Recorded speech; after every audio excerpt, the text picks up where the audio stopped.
Robin Shepler is suing her former neighbor, Garrett Tappendorf, for a mobility scooter and harassment. Court come to order. All rise. Have a seat, please. Hello, Judge. Case 3053, Shepler versus Tappendorf. Thank you. You're welcome. Ms. Shepler, am I correct that the two of you were neighbors in a mobile home community? Correct. How long had you been neighbors in the community where you lived? 2 years. Did the two of you ever see each other socially? Just the two of us? Just the two of you. One time we went for a Friday night fish dinner, yes. Other than the one-time Friday night fish dinner, did you ever go out socially with him? Either two of you or another couple or... With other neighbors in the mobile home park. Your case is about a scooter that you sold to the defendant. Correct. I want you to tell me exactly what kind of scooter it was, because I wasn't able to get enough information about it. It's called the Golden Companion 2 scooter. Where did you get it from? My father bought himself a scooter and a wheelchair. He never used them before he moved into a So nursing you home. got it from your father? Correct. When? What year? 2018. And how long had he had it before he gave it to you? 3 years. And where did he get it from? He purchased it from a connection he had at the VA center. From a private person? No, it was from the company directly. Any luck? So I just need to know if it's a 3-wheel or a 4-wheel. 3-wheel. Then I have for a new one from Golden Tech, I believe. Well, this one's 8 years old. Well, I have what a new one is, Okay. and then I have what some eBay offers Okay, are. good. But 2756 Is new. is new. And then I could look up some used ones if you want, just to get Could an you do idea. that from 2015? I would appreciate it. Okay. At the time that you claimed the defendant purchased this scooter from you, was it running? No. In what month and year did he purchase it from you? May of 2021. And how long had it not been running? You had had it since 2018. As far as I know, it just needed 2 new batteries. It's not what I asked you. Okay? How long had it not been running? I'm not aware. So as far as you know, it had not been running since 2018. Yes. Tell me what the arrangement you made with Mr. Tappendorf was with regard to the scooter. He said he wanted it. You said... Said, well, it's not running. I wanted to get new batteries for it and sell it myself for about $3,000. Yeah, well, that would be hard since it's 8 years old and the new one costs less than $3,000. So I said, we can work out a deal. Just do you understand what I just said? I do. Okay, go ahead. So he said he's interested in buying it, and I know he's a handyman. So I asked if he would be willing to install a dishwasher in my home and a water softener in my home, and we could work out a discounted price for buying the scooter from me. So what price did you work out? At that time, I had mentioned $1,500. Is that what he agreed to? It was a verbal agreement. There was no talk on price. No, there cannot be a contract without terms. Have to be terms. You say this is what you want. He says this is what I'll pay you. And I will do something to reduce that price by so much. Do you understand? I do. Okay, so far we don't have a contract. No. In what month and year did you take possession of the scooter, sir? I believe Robin is right. May of 2021. How much money did you give her for it? None. Did you ever give her any money for it? Yes. When? Close to 8 months to a year later. Tell me the circumstances surrounding you giving her money for it. Well, I thought we already had it worked out with all the labor that I did. And my girlfriend took it down to the mailbox. And as soon as she left, Robin's right across the street. She come running over and she said she wanted more money. Okay, well, I'm gave missing her $5. there's a whole piece missing there, sir. 8 months later, you gave her money. Yes, I did. How much? $500. Okay. Sarah, in your I looked up. adventure on the machine, did you come up with a price for a used? Yes. So there's actually one right here on eBay that's the same 3 wheels that needs batteries for $350. And then there's another one for $250, and they range up to about $750. Your Honor, I have the information on that too from 2 companies in La Crosse. No, I don't need any information from you. I have a very trusted clerk here who's just looked it up and indicated that for a used scooter, the range is from $250 for that year model to $750 for that year model, right? That's what she looked up. This was That's an what she looked- unused, never used scooter. That's what she looked up. Yes. Also, if I may ask you, Your Honor, or show you, it is a manufactured. So far, you're not losing, sir. So I don't know what you want I'm to sorry. contribute to this. I have an old flip phone with the date on it. It was manufactured 05/28 of 2007. Okay, so it wasn't 2015, it was 2007. That's what I found on the scooter. Kevin, can I see the document that the defendant referenced? Okay, I'll show you No, you had it right over there. this one. Yeah. Well, that's just, here, it's on my phone, Your Honor, and I don't know if you can look at it. I just wrote it down so I had it in front of me, but Okay. I have it on this phone. If you can operate it, I don't know. I can't operate it, and I don't want to operate it. Here, Okay. return this to him. Anyway, the $500 that you gave to her is more than reasonable for the scooter. Robin Shepler claims her former neighbor, Garrett Tappendorf, harassed her for months and owes for a mobility scooter. Now, you did other work for her. Tell me what other work you did for her. The work that I performed for Robin was she had no dishwasher there. So I cut the cabinet out, prepared a spot for the dishwasher, had to go through more cabinets to get the plumbing over to the sink. Then it needed to have electrical work to power that up. And she asked me to install another electrical outlet for her microwave. Now, Miss Shepler, you seem to acknowledge that the defendant did, in fact, install a dishwasher for you. I did some of the work as well for that. Well, that's your home. Yes. It's not his home. So you can do as much work as you like. And this was part of the deal for the scooter, which he paid you $500 for, which already covers the cost of the scooter. So now he's working off nothing. So he installed a dishwasher for you. He did sub-quality work, though. Well, I have photos if just you'd as- like to see. I don't want to see, madam. If you want a professional installation, call a professional. If you want your neighbor to do it in exchange for a scooter, then you don't complain that you don't like the work. Does it wash dishes? I had to replace it. No. It was used, Your Honor. What? It was a used dishwasher. Yeah, replacing the dishwasher. Does the current dishwasher work? Yes. Is the current dishwasher a new one? Yes. Was the one he installed a used one? Yes. There we go. So far, he's paid for the scooter. Punitive damages for harassment. You want to go into that, Ms. Shepler? Yes, please. Go ahead.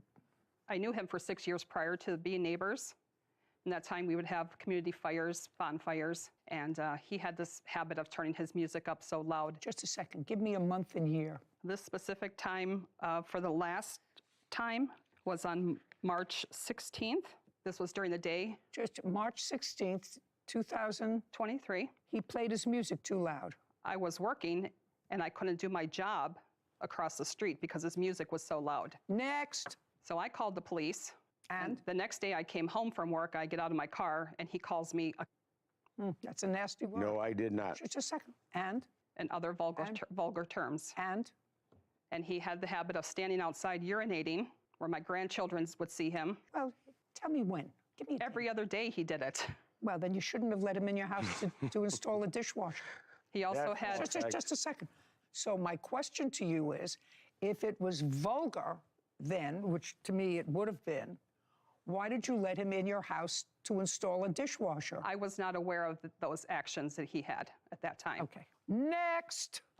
The harassment comes from after he was served his small claims case that I filed. I witnessed him putting spotlights out in his front flower bed and running extension cords to power them. And I kind of wondered what he was doing. At 6:30, I proceeded to go to an evening activity. I came home at 10:30 at night. I turned the corner onto my street to see the entire street lit up because these spotlights are shining on my house.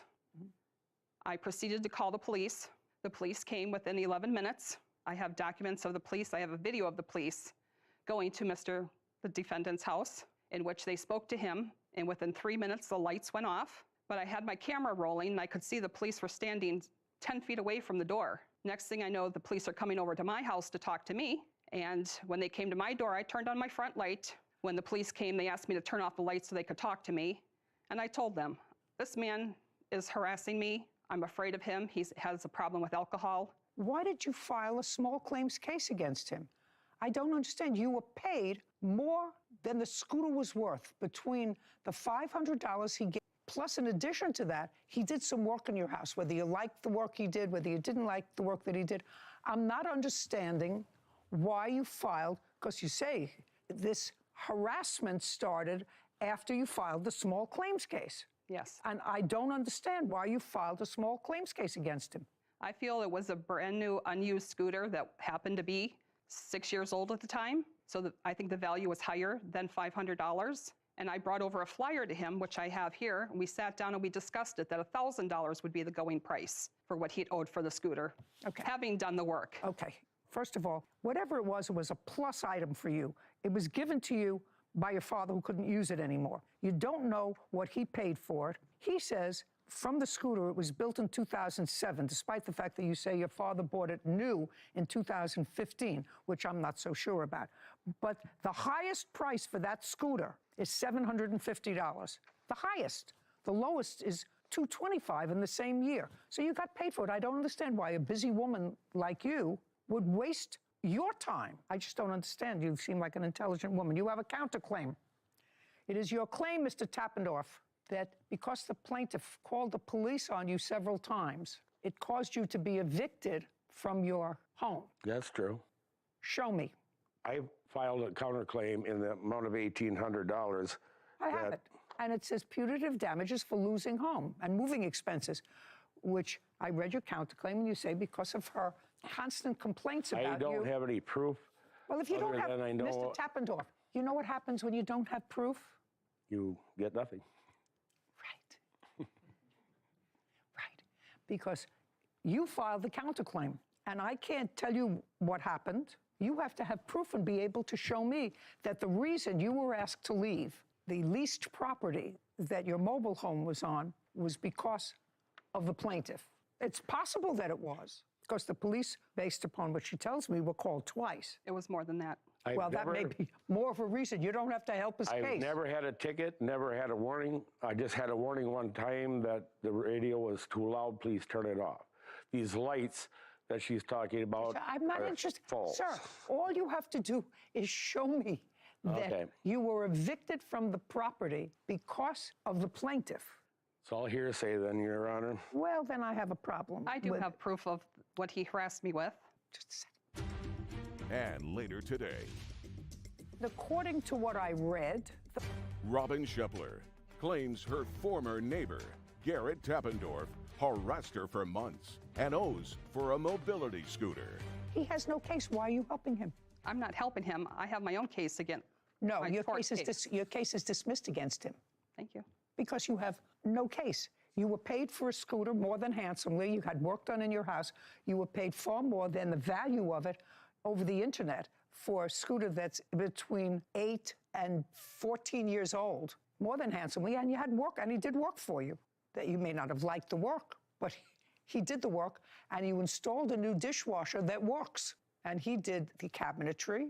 You may not like the way he did it, but you installed the dishwasher there, and it took time. Would you agree with that? Yes. Okay, so we're done here. Go, be well, have a happy life. You're not living there anymore? No, I'm not, Your Honor. Good. Are you living someplace else that you like? More peaceful place. Good. Glad to hear it. That's He's it. not We're done. supposed to be in our park, and he continues to. This court is adjourned. He was in front of my camera riding in circles. I'm on Robin's camera. I'm on candid camera, doing burnouts with my scooter. It goes 4 miles an hour.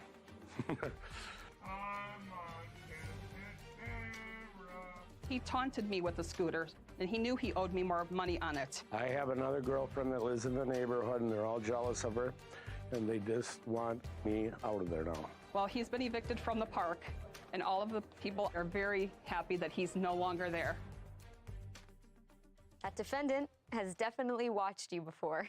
He knew he had no proof, and he knew he was going home because of it. But I mean, I guess at least be honest. When you come in, he knew he didn't have it, but what do I have?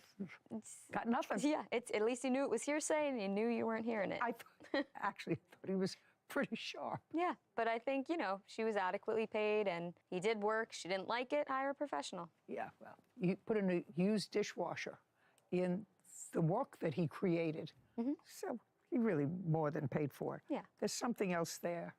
There's some other annoyance there. I'm not exactly sure what it is between the two of them. You don't want to know. And I don't. Yes. Case 30. Skylar Ramirez is suing her former friend, Chris Martinez, for an unpaid loan and harassment. Court come to order. All rise. Have a seat, please. Case number 3073, Ramirez versus Martinez, Judge. Thank you, Cassandra. Yes. Miss Ramirez, this gentleman is a friend of your boyfriend. Yes, was. He was a friend of your boyfriend. Yes. No longer, I assume, because of this incident. Yeah. And I gather that all of you are very involved in cars, fixing them up, souping them up, making them pretty, whatever it is. It is your claim that the defendant, Mr. Martinez, wanted rims for his car. I must tell you, I haven't had a rims case in many years. And rims are expensive. The rims that you wanted, sir, were $1,200. Yes, Your Honor. And you didn't have the $1,200. No, Your Honor. And according to you, Ms. Ramirez, you gave him $800 of the $1,200 as a loan. Yes, Your Honor. We'll get into the specifics of how that came about, and you haven't been repaid. That's why you're here. Yes, Your Honor. How long have you known each other? The two of us, like 7, 8 months maybe. What's your boyfriend's name? Nathan. Nathan, how long have you known Mr. Martinez? I've known him for a couple years now, maybe about 6 years. 6 is more than a couple. I'm sorry, Your Honor. 6 years. Mr. Ramirez, I want you to tell me the circumstances surrounding this transfer of $800 to Mr. Martinez. It was a conversation between the two of us. He explained that Just the two of you. Your boyfriend wasn't there? it was just the two of us at Brittany's house, and we were. Who's Brittany? Brittany is his girlfriend. Was it your house? Yes. We had a conversation that he wanted to acquire some rims and didn't have the credit score for it. Didn't have the credit score? Yes. Okay. So you were originally going to take out a loan to buy the rims? Yes, Your Honor. And when was that, Mr. Martinez? It was towards the end of March of 2023. You went to a finance company? I used to work for a tire shop, and they do financing there. And then that's when Ms. Ramirez. No, Ms. Ramirez isn't a mind reader, so somehow you had to have a conversation with her. I brought it up with my brought girlfriend. it up with your girlfriend? Yes, I talked about it with my girlfriend. Hold on. Good morning, Your Honor. Tell me your name. Brittany Gallardo. I want you to tell me the first conversation you had with your boyfriend about these rims. Yeah, we were just talking about Just the both of two our of you? cars. Yes, just both of our cars. I was talking about how I wanted rims on my car, and he was like, "Oh, maybe I should get new rims on mine." And then from there, that's when. No. butted Just the two of you.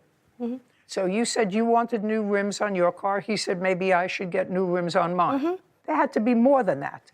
You know, he's your boyfriend. You live together? No. What does that mean? He stays over every once in a while. Okay. I want you to tell me the conversation that you had with your boyfriend when she wasn't there initially about buying rims. That was the first time we ever really had that conversation. Okay, well, the first time you had the conversation, Yeah. the issue of money had to come up. I told him I didn't have money for mine, and You said, "I that don't we have-" had to work on getting the money for rims first. So you said, I don't have money for rims for mine. It's not an answer. Yes, I'm sure Yes, you mean ma'am. yes, Ms. Gallardo. And he said he's got to work on getting the money for his? Yes, ma'am. Were those his words? Yes, ma'am. Well, if it's my boyfriend, my next question would be, how are you going to do that? And what did he tell you? He's looking for another job because he had just lost his job recently. So he was going to look for another job. Yes. Did he talk to you about financing the rims? No, ma'am. He just said he was going to look for another job. Tell me about when this was. Do you remember what month? Middle of March, beginning of March, somewhere in there. Okay. There came a time when the plaintiff was at your house Yes. and you were home Yes, ma'am. and your boyfriend was there. Yes, ma'am. Were you present when he started to talk about his lust for rims with the plaintiff? Yes, ma'am. Tell me the conversation. They were talking about rims.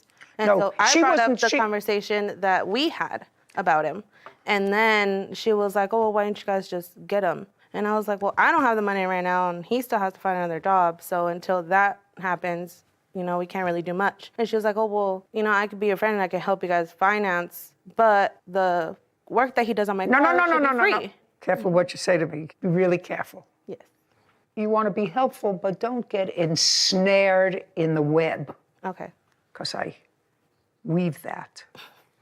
Yes, ma'am. So she was there. You started to talk about rims. Yes, ma'am. Financing them. She said, I could help you guys out by financing. Yes. And you had tried to finance. No, Your Honor, I haven't tried. Okay, so you hadn't gone to anyone else about financing.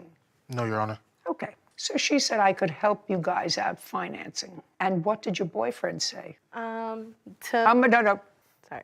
Scalardo, right here. So- Not him. He may be permanent, he may be temporary, you never know. This tape is forever. I know. I know. Good. 10 years from now, you probably will have to look at pictures to remember what he looks like. Do you know what I mean? Yeah. Yeah. This is her boy. Her friend, Chris Martinez, refuses to pay back a loan for car rims. Okay, she said, I think I could help you out financing. And? They had their conversation. I went inside because I have kids. So I just went inside. Oh, so you didn't hear? So I heard the conversation from the door because I just went to go check on the kids. But I said, I would rather you wait until we can do it on our own.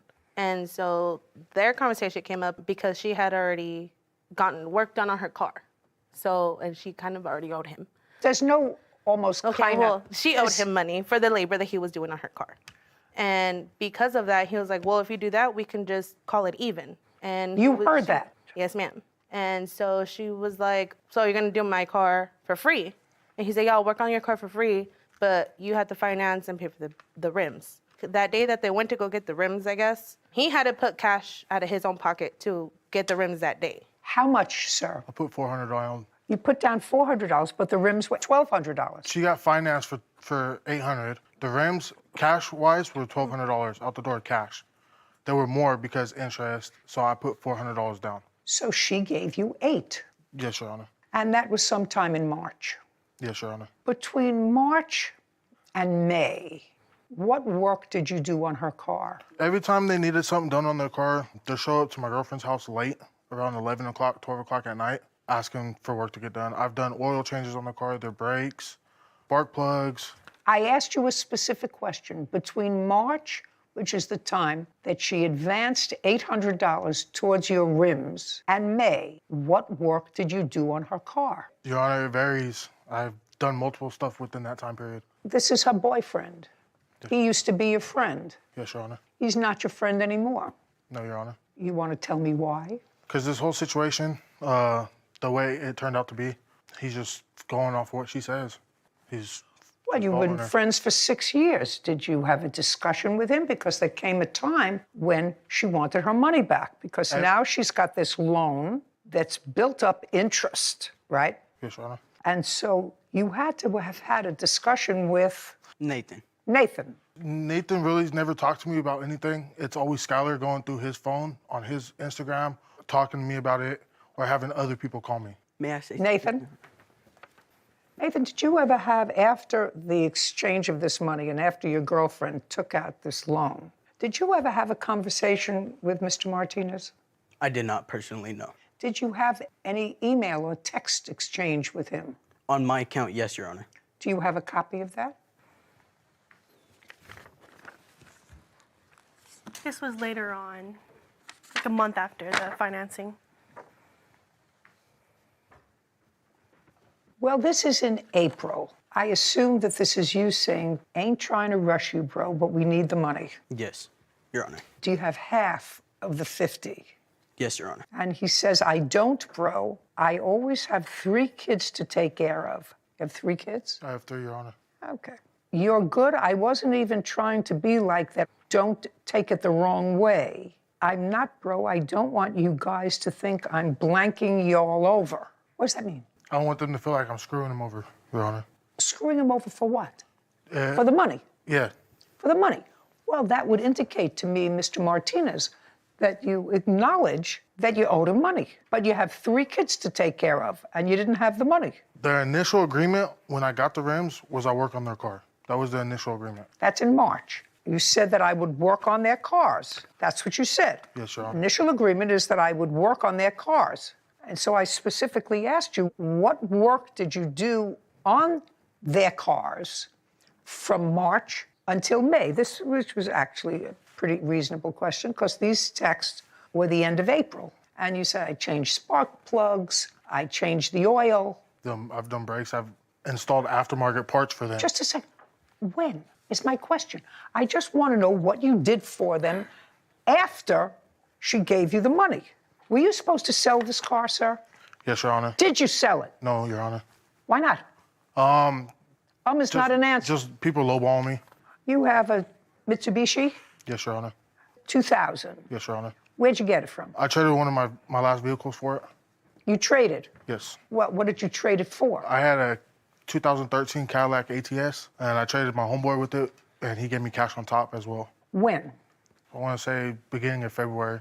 Oh, so you didn't have this car very long, so it was No, your Your Honor. intention of flipping the car once you Yes. put rims on it. Not even that. I was going to sell it with stock rims, too. Then what'd you invest $400 of your own money and $800 of her money for? I wasn't going to sell it, the vehicle with the rims on it. People that messaged me about it, I told them I'm selling it with stock wheels, because I'm not going to lose $400 out of my own pocket.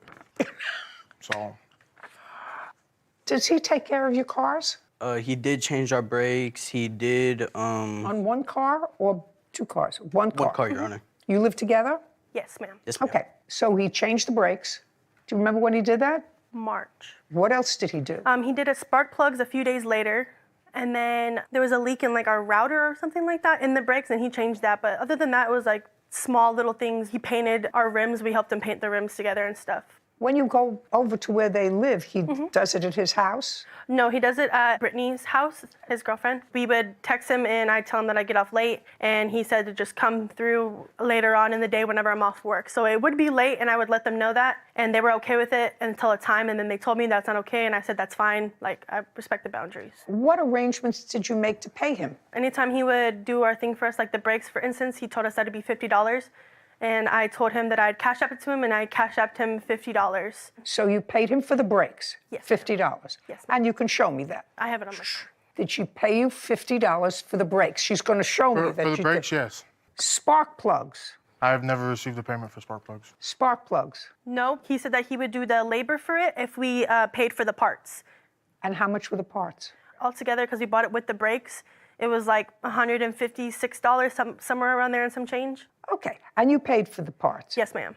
Okay, now, Mr. Martinez, I'd like you to give me some indication of how many hours it took you to change the spark plugs. Roughly about 30 to 45 minutes. 30 minutes. And then you said there was a router. Rotor. Yeah, sorry. And was that also around the same time in March? Yeah, it was all around the same time. He was supposed to do it the same night, and then he exclaimed that it was getting late and if we can do it another night. Okay, so far you've paid him $50. Did you pay him anything for the router? No, he said he was going to do that because he noticed it I was did the leaking. So he did those things within a 48-hour period. Around there or some. And for that, you sent him $50. Yes, ma'am. Which you acknowledge you got. Yes, Your Honor. Those are the things that you said were done, right? That, oil change. Oh, just a second. When did you do an oil change? I did the oil change the same day I did the spark plugs. Okay, so it was all done within a 48-hour period. And after you did that work, and it took you an evening and it got a little late, so you did some the next day, you charged her $50, which she sent you. I charged her $50 for the brakes. I never got paid for doing the oil change. Well, oil change is nothing. It's certainly not $800. But you know... Skylar Ramirez is accusing her former friend, Chris Martinez, of owing her the balance of a car rims loan. Do you understand what I'm talking about, Mr. Martinez? Yes, Your Honor. Okay, so now we're at a place where I've just eliminated most of your defense because you said you did work on her car so many hours, 50 hours or whatever it is, and you were never paid for it, so it was part of the agreement. So now I have you worked on the car, according to you, over a 24 or perhaps 48-hour period, but you have a full-time job, so you were doing it in the evening. And she didn't pick this $50 out of the air. He must have said, I'll do it all for you for $50. No, Your Honor. No? No. Okay. How much did you tell her it was going to be, sir? I told her for spark plugs and oil change, that's $30 a piece. I'm helping. Just a second. Spark plugs and oil change was $30, so that's $60. Okay? And the brakes? Brakes, I charged them $50. Be careful what you tell me, because, you know, you start to get dry mouth. Do you understand? Yeah. So you charge a $50, $30 each for those two things and the brakes. I just charged for labor. So when And how much was that? with that was $110. You know, you're making that up as going along. What did you do with the $50 she sent you? I kept that. You 'cause kept it? That was my pay. You kept for the it. brakes. Pay for what? The brakes. The brakes. Right. So now, at most, she owes you $60. Is that my math correct, Mr. Mensah? At most, she owes you $60 because you said $30 for the spark plugs and $30 for the oil change. Where do you get $800? I did their exhaust. I put a aftermarket wing on their car. Just a second. When? This was all in the span of maybe 2 weeks to a month before we stopped being friends. Ms. Ramirez, now I want you to tell me about the conversations because I've been on that team for a while. Now I want you to tell me your version of how it came about that you took out this loan for $800. So the conversation was at Brittany's house, and the three of us were there. We communicated that he didn't have enough credit, and he asked if I would finance for him because Brittany would not. So I explained. Why wouldn't you, Brittany? You couldn't or you wouldn't? I wouldn't. I wouldn't. Smart girl. I know. I don't know. Smart girl. You're thinking about that photograph, right? Sure am. So Yeah. And he said Brittany would not, and Brittany would not, and so he asked if I would do it for him, and I said, well, yes, of course. Like, we're friends. I will help you out, but we have to make an agreement because I want to make sure that I'm not losing any money out of pocket because I'm just doing this to help a friend. And he said yes. We went to the place on March 29th. We went to the Rims place, and they told us the papers right here of how much it would be together, $1,800. The payments are $71.40 every other week. And he said that he would pay me every other week so nothing had to come out of my pocket. We never made an agreement of he would do the car, whatever. I'm not talking about the car. But I had no idea that he paid any money out of pocket. On the lease, it says nothing about him paying any cash money whatsoever, and that's why the total is so high. And Do you have any communications with him other than what Nate has shown me about the loan? This is the cash app that he sent, $50, and then called me and asked if he can have 20 back for gas. And so, as you can see, it was in a period of time. Mr. Martinez, what did you send her $50 for? I was towards the rims because I was getting harassed every day about it. Just a second. So this was payment, a $50 payment for the rims, but then you asked for cash money back. I never asked for money back. So you paid her $50 towards the rims, and you did that beginning of April. Yes, Your Honor. And then I see another payment. No, that was the 20 that that I she sent gave you that back. He called to ask for some back. Did you ever borrow money from him? No, Your Honor. Because it says, I'm confronting you on a big boy issue. Yes. We always paid you back. I'm talking about the parts where he did like the spark plugs and the brakes and all that. He said that I never paid him, but he knows that I did pay them for that. So that's what you were talking about? Yes, that's what I was talking about. We always paid you back. How much do you owe the finance company now? Today, if I were to make the purchase, it would be $892.15. But that's already after I made payments already. And how much did you make in payments that you can prove to me? Ms. Gallardo, how long have you known him? Way too long. I want to say 13, 14 years now. You live together? No. Is he the father of these children? No. Do you work? Yes, ma'am. What kind of work do you do? I'm a masseuse. You support your kids? Yes, ma'am. What about him? Does he support his? Yes. As much as he can. Well, you know, you have to eat regularly. Right. He does, mechanical work and stuff. He goes and spends time with his kids and. But you know, if you have 3 kids and you don't work all the time or work at a not high-paying job, right? Doesn't it sound moronic to spend $1,200 on rims for a car? Yes, ma'am. Sounds like something a 10-year-old would do. You know, not somebody who was a responsible parent. because you have kids. Yes, ma'am. And when you said, I'd love to put rims on my car, you said, I can't afford it. Yeah, I can't afford it right now. Ta-da! How much did you make in payments? Altogether, I made $416 in payments. I had some late So you fees. paid so far $1,316. Is that correct, Lexi? 890 and 416. Yeah. I have 1306. Yeah, 1306 is what you paid so far. The 890 would clear the debt? Yes, it would make it your own. Now, $1,306. Judgment for the plaintiff. Thank you very much. Remember that picture? Yes, ma'am. Case is now closed. Court is adjourned.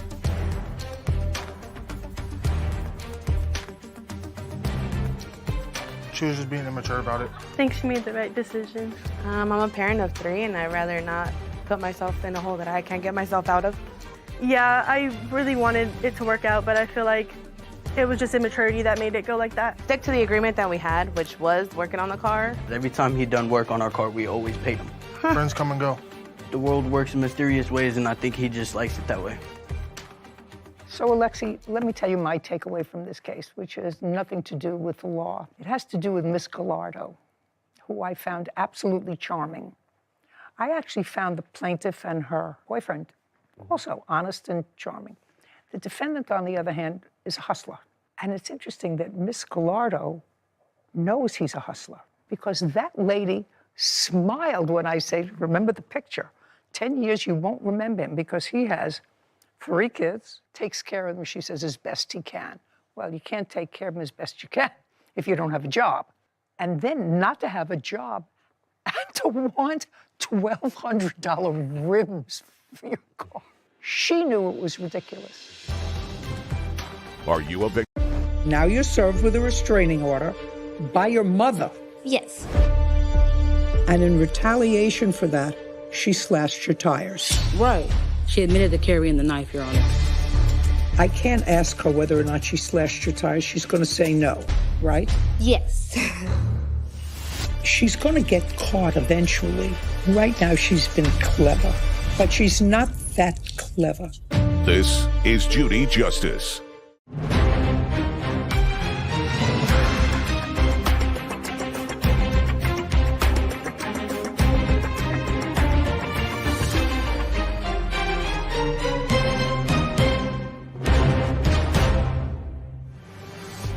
Jasmine Brendley is suing her future stepdaughter, Nyaria Williams, for defamation and the cost of 3 tires. Court come to order. All rise. Have a seat, please. Hello, Judge.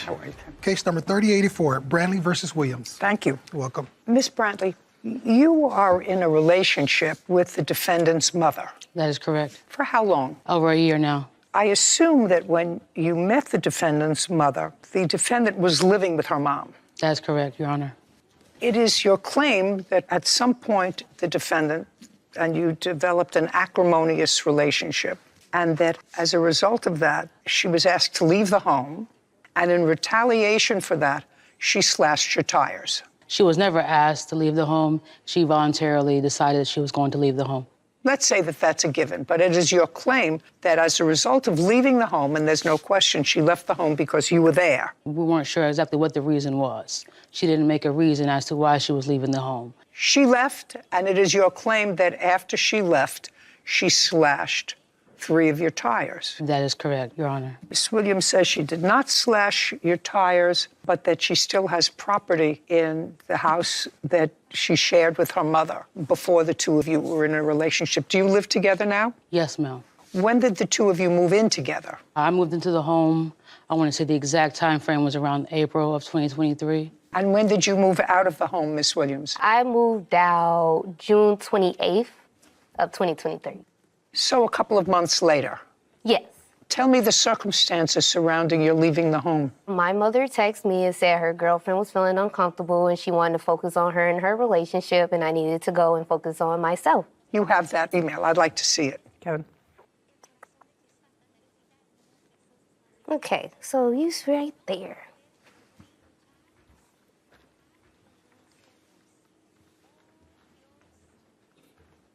So you had this discussion with your mother, and what I'm gathering is that you and the plaintiff started to have some nasty texts back and forth. There was no back and forth, Your Honor. She was just texting me nasty And you things. have those texts? Yes, ma'am, I do. I'd like to take a look at them.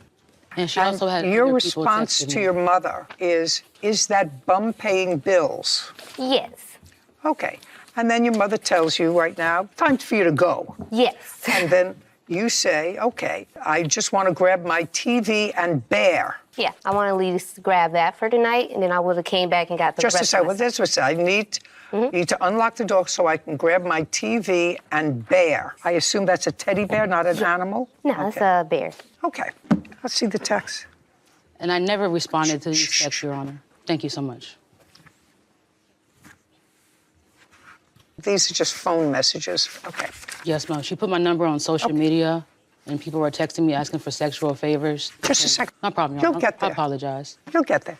Yes, okay. ma'am. So you moved out. Yes. Now tell me about the tires. She was moving out, had her things. We know she carries a knife. She's always showing it and bragging Just a about second. it. She acknowledges she came back to the house with a knife. She acknowledges that. Is that correct? Yes. What kind of a knife?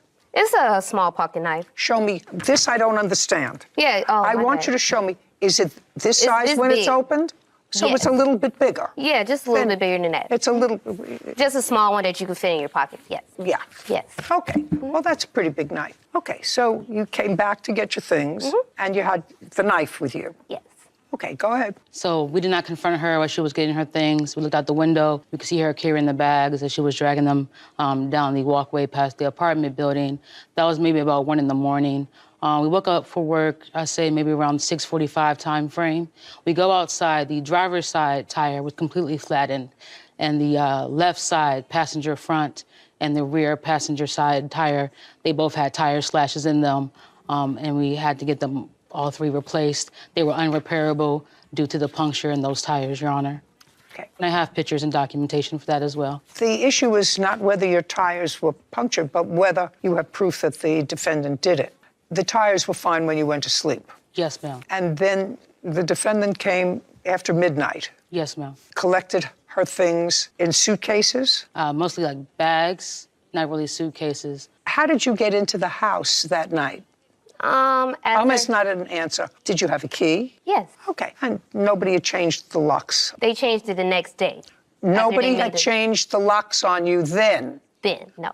So you were able to come and get things. Yes. So now you have to give me proof that she slashed your tires. You can imagine that she did, but what evidence do you have that she slashed your tires? Your Honor, no one knows, other than the family, that I was living with them at the time in that area. I have no outstanding confrontational beef. I don't have any problems with anyone in the anybody neighborhood. else? No, ma'am.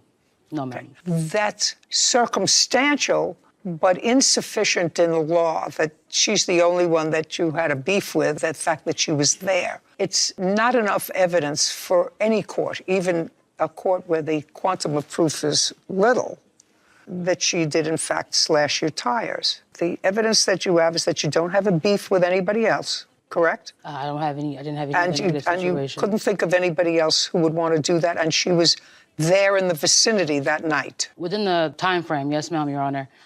She left maybe around 1 o'clock. By 6 in the morning, the tires were slashed. Well, you weren't out at 1 o'clock in the morning. You went to sleep at what time? Maybe around 2 a.m., 2:30 a.m. And then you got up at 6? Yes, ma'am. But you hadn't been outside. When did you park the car? I'm not sure the exact time, Your Honor. Was it before dinner or after dinner? Probably before dinner. And you have dinner at what time? More than likely, maybe around 10:45 p.m. 10:45? Yes, ma'am. Okay, so your car was parked before 10 o'clock, and the next time you saw it was 6 in the morning. Okay, well, that's a big window. I can't ask her whether or not she slashed your tires. She's going to say no, right? Jasmine Brandley is suing her future stepdaughter, Nairia Williams, for defamation and the cost of 3 tires. Nairia is countersuing Jasmine for her belongings and lost wages. I can't ask her whether or not she slashed your tires. She's going to say no, right? Even if you look at the tires, you can tell the 3, only 1 is flat. If they all got slashed at the same time, they all would be flat. If it's But I did 1 not. or 3. That's not the point. I did not know. She told others that she did admit to it. I did not. Oh, just a second. Who did she admit it to? Her coworkers, also. Oh, no. friends. Do you have a co-worker here? All I need is a witness. My witness can confirm. That she admitted it to them? To the other coworkers as well. They work at the same location, Your Honor. Did she admit to slashing the tires to your witness? She's admitted to both me and my witness that she would do harm to us and to me. Is this your witness? Yes, ma'am. This is my fiance. Your last name is? Williams. Miss Williams, this is your daughter. Yes, ma'am. You work at the same place? Yes, Your Honor. Okay. Did your daughter admit to you anything about the tire incident? No. Okay, sit down. Do you have a police report? Yes, ma'am, I do. I'd like to see the police report. Yes, ma'am. Did the police interview any witnesses? No, ma'am. They said I had to file domestic violence restraining order, which I did. Was that granted? Yes, ma'am, it was. I'd like to see that, too. Yes, ma'am. Okay. Okay, you got a temporary restraining order you got on your own. She wasn't present when you first got it. Correct. Did you go back for a final hearing? She never appeared. So the answer is you went back. 3 times, Your Honor. And she didn't appear? She never appeared. So it was granted on default? Yes, ma'am. I never received anything about going to court. The only paperwork they gave me was about the tires. They never presented me with anything. What I have to tell you is this. Currently, there is a restraining order, that's what she says, against you. And if what you're telling me is you were not properly served, I would move to vacate that order because you're at risk if you don't. I don't actually believe that you weren't notified to come to court on 3 separate occasions. I think that you just decided to be a smart aleck and not go. No, I really didn't know. Really? I knew my mother had one against me because the cop did mention that when he dropped the paper off. When your mother filed a restraining order against you, then there was a return date. Did you go to court? No, is not an answer. Oh, Did you go to court? Now you're served with a restraining order by your mother, and you got a date. You ignored it. No, they pushed it back. I didn't get a new court date. That's what I'm saying. But did you ever go? Because I had moved. Just a second. Did you go to the first one? No. No, you didn't. You ignored it. I didn't know about them. No, you said you knew about the first one. You didn't know and about. then it got moved. I Just a wasn't able to second. get to it. You knew about the first one. Yes. Yes, and you didn't go. Yes, it got moved. Right. No, had nothing to do with moving. If you knew about the first one, you knew you were supposed to be there the first date. You didn't go, and they adjourned it for another date to give you another opportunity to come. And then you said you moved. Then you say you didn't get the second date. Well, but you got the first date and you ignored it. The date got moved. That's what I'm saying. No, courts don't get moved up. They get pushed ahead, not moved up. They get pushed ahead if somebody doesn't appear. That would have been you. Didn't appear the first time. Are you trying to confuse me? No, because I'm old? No, I would never want to do that. So far, there are 2 protective orders. So your mother has one against you, too. That's what the cop said, yes. Your mother has one against you also. Yeah, that's what the cop said. Did you have a protective order? So that's why I don't know what's going on all the way. Miss Williams, did you file for a protective order against your daughter? No. You never did? No, only my fiance did. I never did. Oh, okay, fine. Now you can sit down. So the answer is, Miss Williams, your mother never filed for a protective order against you. Okay. Only the plaintiff. All right. Okay. So far, we don't have a confession, right? We had the threats that were made, Your Honor.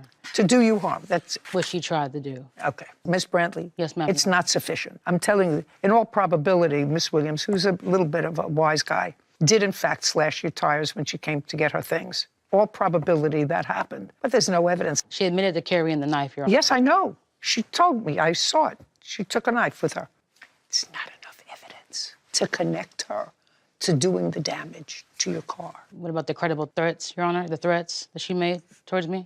You have a protective order against her, correct? If she violated that protective order, you go back to court and you file a violation of the order of protection. And if they find that that's true, she's going to go to jail for contempt of the order. That's your remedy. You have a protective order that lasts until when? Right now, Your Honor, we're attempting to locate her. She's not responding to the summons officer's calls or texts. I have not received no calls. You don't know her or texts. address. Don't speak. What does that mean?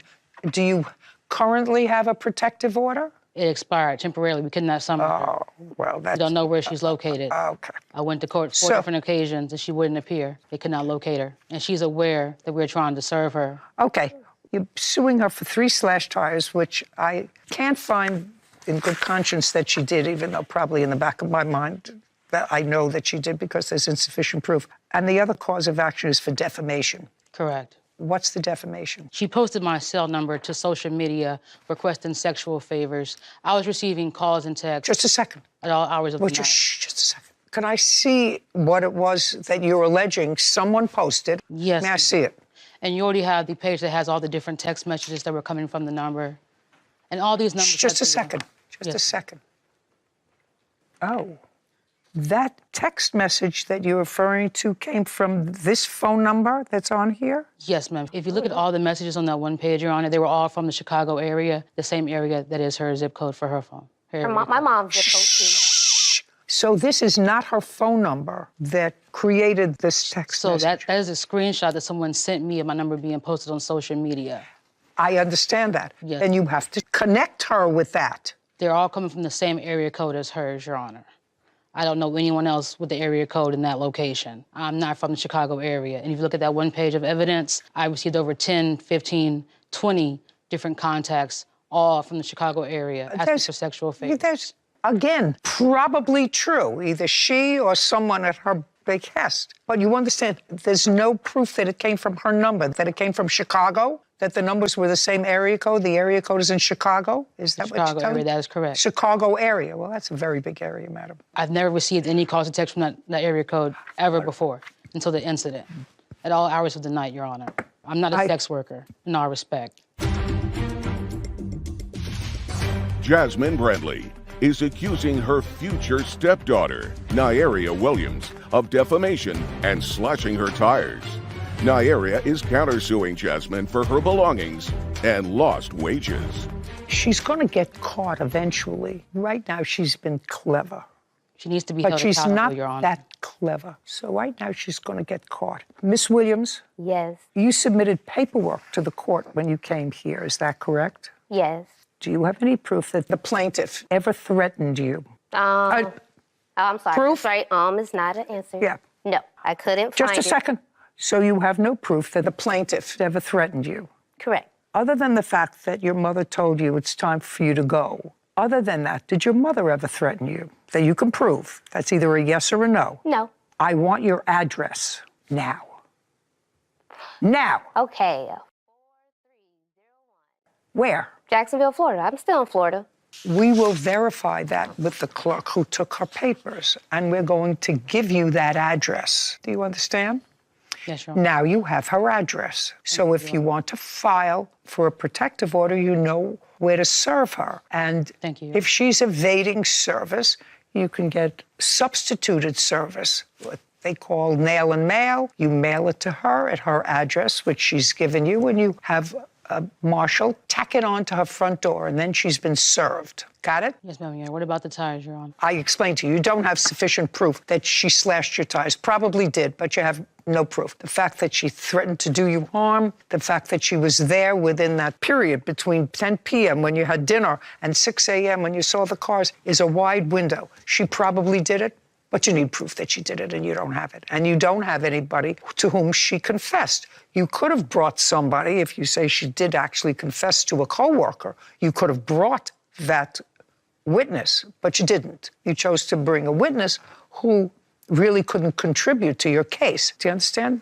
I'm just telling you, with a confession, and you had the tires, and she had the opportunity, and she had the mechanism, but you need something other than that. That's The threats weren't a confession, Your Honor? No. Okay.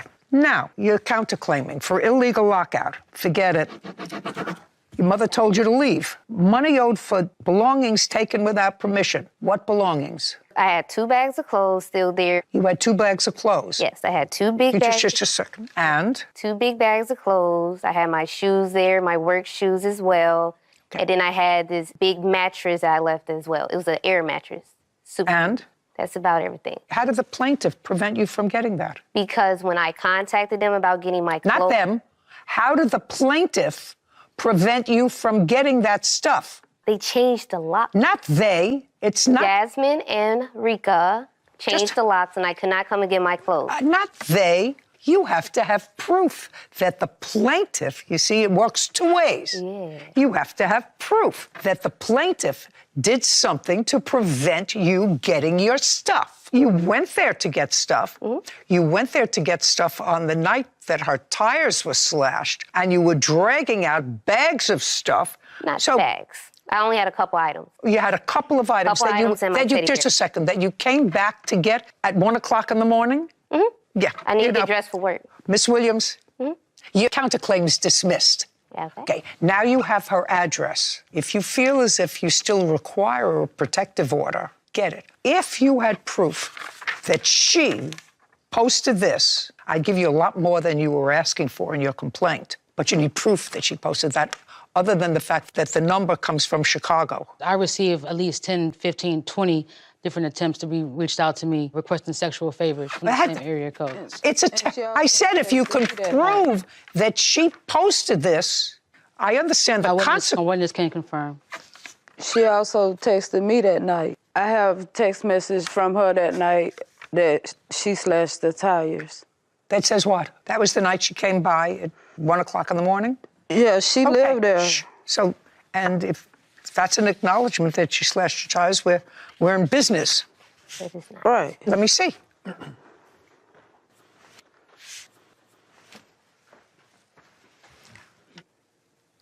You say to her, so you going to flatten her tire? I hope you know the cops will be called. How did you know she was going to flatten the tire? Because she had did it. She sent me all these text messages. No, but nothing. You don't understand, Miss Williams. Nothing in the text messages before talk about a tire. Right. Nothing in the text messages talk about a tire. And the last thing that it says here is 3:45 in the morning on June 29th. So you're going to flatten her tire. I hope you know the cops will come. Did she respond to that? Right. She wouldn't respond to none She of doesn't that. respond to it. Right. Correct. Okay, that's all. Your counterclaim is dismissed. You have absolutely no claim against them. I've given you her address. If she continues to harass you and you want to file for a protective order and serve her, I've told you how you can do that. Do you understand? Yes, Your Great. Honor. Thank you very much. We're finished. This court is adjourned. We know that she carries weapons and there was damage done to the vehicle. You can pretty much put the pieces together. She's a joke, so I figured she was gonna say that. That's what clowns do, so I'm glad she got to do a circus act. The word on the street that she did it. I told her girlfriend she ain't paying no bills. So I told the bum to get some money, and I guess they didn't like that. At one point, I thought that we could all be a happy family, but it's clearly not what she wants, and I do feel bad. You ain't gonna get me to admit to that one. You know, sometimes I wish we had even lower standards of proof than we do, because to you, to me, I'm pretty sure if we polled the audience, everybody out there would say the defendant definitely slashed those tires and probably posted the phone number of her mother's girlfriend online, insinuating that she would be open and willing to engage in sexual favors for strangers. But there is a standard of proof that they have to meet. And I was just waiting for the crumb of proof that we could hang our hat on for both issues. Just opportunity and inclination doesn't allow a court to, in good conscience, find that she committed a crime. And both of those things would be criminal behavior. Just with her attitude, I knew. Her attitude. I just, I wanted to prove and have that right little crumb to hang the hat on. But unfortunately, eventually, people with that kind of attitude always get caught. Always either get caught or get comeuppance. Oh, yeah. Maria Gonzalez and her son, Noe Ramirez, are suing Maria's daughter's ex-fiancé, Michael Cortez, for wedding costs and vandalism to Noe's car. Court come to order. All rise. Have a seat, please. Case 3108, Gonzalez Ramirez versus Cortez. Thank you. You're welcome. You're Miss Gonzalez. Yes, I am. This is your son. Yes, Your Honor. That's your daughter. Yes, Your Honor. Your daughter and Mr. Cortez were engaged to be married. That's correct. How old is your daughter? She's 28. And you, sir? 27. How did you meet? We had met on a dating app back in October 2020. Okay. And when did you become engaged? It was sometime in 2022. It might have been around April. Did you give her a ring? I did. Your Honor. They were engaged in September 2022. Does it sound better? I believe so, yes. Okay, this is what the case is about. Ms. Gonzalez, it is your claim that wedding plans started to be made. You were paying for the wedding, and he broke off the wedding and broke off the marriage, future marriage, and you believe he is responsible for the non-refundable deposits that you put down on venue and maybe music, flowers, I don't know what. And that's part of your claim. You, sir, are her son, her brother, and it is your claim that Mr. Cortez vandalized your car. Yes, Your Honor. Mr. Cortez denies that he vandalized your car. So I will hear your proof with regard to that. Mr. Cortez says that there is some property. Your harassment allegations don't reach the level of harassment, sir, but you claim that they have certain property that belongs to you. Yes, and I do have a text message from Kristen Ramirez stating to one of my friends that she has my property and has refused to give it. Oh, so that will make my job much easier when I get to your counterclaim. Okay, so Ms. Gonzalez, you started to plan a wedding. What happened was they came in and they spoke to Kristen's father and myself. They announced their engagement. And so we congratulated them. We said we would pay for the majority of the cost, but that we did have some things that we wanted them to pay for. That's okay. So at the time, I wasn't too familiar with Michael. And so just as precaution, I did ask him if he would be okay if he broke off the engagement, that he would reimburse for the venue, because the venue is something that is not always reimbursed. Did you ever have that discussion with her? No. I can't tell you how many weddings that I've made, Miss Gonzalez. Children, grandchildren, made and paid for. I have never had that discussion with any of the future spouses. If you break it off, you have to reimburse me for down payments. It was I never. Yeah. I never. Just the way that he was acting, it made me feel like I needed that reinsurance. I don't believe you, actually, at all. Because if I, as a mother, you have 2 children? Yes, I do. If you have 2 children, if I had certain reluctance about either the character or the commitment that one of my children's future mates have, it wouldn't be about returning my money. I would sit down with my daughter and say, you know, I'm not getting a great feeling about this guy. I have a feeling he's going to slip. And if I had a feeling I was going to slip, and if you wanted to extract that promise to him, should have put it in writing. Right. Because it doesn't make sense to me, based upon my own personal experience, that that's not the way a new marriage starts with, by the way, if it doesn't work out, you're going to pay me back for this, right? Right. Well, my means are limited, so. So are his. Yeah. And so what we did was we had an agreement. We asked. Just a second, show me. We show had me. a verbal. Just show me. Well, I'm telling you, I don't buy it. But I'm going to listen to him. Okay. And I'm going to listen to any proof that you have. Okay. See any proof that you have where he committed to paying for the wedding in the event that he broke up the engagement. Yes, Your Honor. Okay? She just told me that you said to her at some point, I will pay for your non-refundable stuff if something happens. Tell me your version of it. So what she said is not true. What happened was on the night of October 1st, I had gone to her house to speak with Kristen, my girlfriend at the time. I wanted to talk to her about a prenup. My witness here. Just a second. You wanted to talk to her about a prenup. Why? Earlier in the year, Kristen made demands towards me saying she wanted to buy a house, but she only had $200 in her savings account and I had $40,000. So she was expecting me to make the down payment. And at the time I had savings, I had 2 cars, I have a master's degree. She was kind of expecting me to provide for her. And at the time I did not feel that was fair. You mean that you were going to use your cash to buy a house? Yes. That was going to be in both your names? Yes. And you wanted a prenup so that you would get whatever you put into the house out of it. Is that what you're telling me? Yes, because at the time she was pretty much telling me where we had to buy the house. It had to be within a certain... Just a second. Would you sit down a minute and let your sister stand up? Yes, Your Honor. You're Kristen? Yes, Your Honor. Okay. Kristen, I want you to tell me about this house business. You had no money. I don't have savings, but I had a job. But you don't have money. You don't have savings. He had savings. you were living with your parents. You discussed with him buying a house? We did in the future. It wasn't about buying a house. We had to have some form of living situation when we get married. That was the expectation. And that's what my mom discussed with him too, was that it wasn't him needing to buy a house then and there and in a certain area. We just needed to be able to live somewhere because we're getting married. How are we going to live in like our Well, you work, you just told me, and he works. So you find an apartment and you each contribute to the rent and the expenses. Yeah. Is that what was the intention? Yeah, and we're both on the lease agreement, and I did pay half, or I paid as much as I could. Did you live together? We lived together, and then my brother also offered to be on to kind of help with costs too. So it was kind of help with costs. You mean he lived there? He also took up the spare bedroom. Well, that would be a yes. He lived there. Yeah. So I have a copy of the lease. It's myself, Maria Gonzalez, and Kristen Ramirez. At the time. Okay, so you're on the lease. Yes, I co-signed for him because he was hesitant in getting and securing a housing. We had less than 2 months, Your Honor, for the wedding, and I was very truthful with him, and I told him, you cannot live in our house.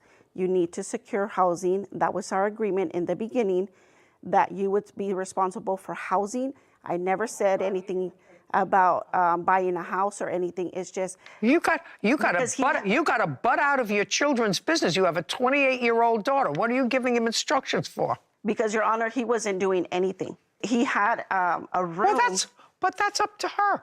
Right. That's not up to you. I mean, your daughter's almost 30.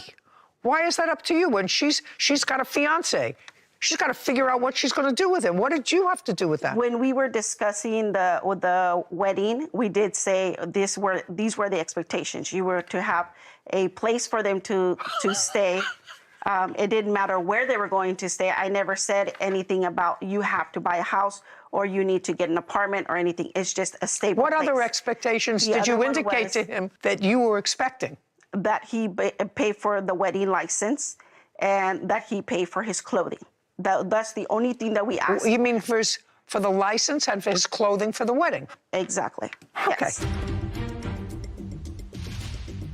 He left a note.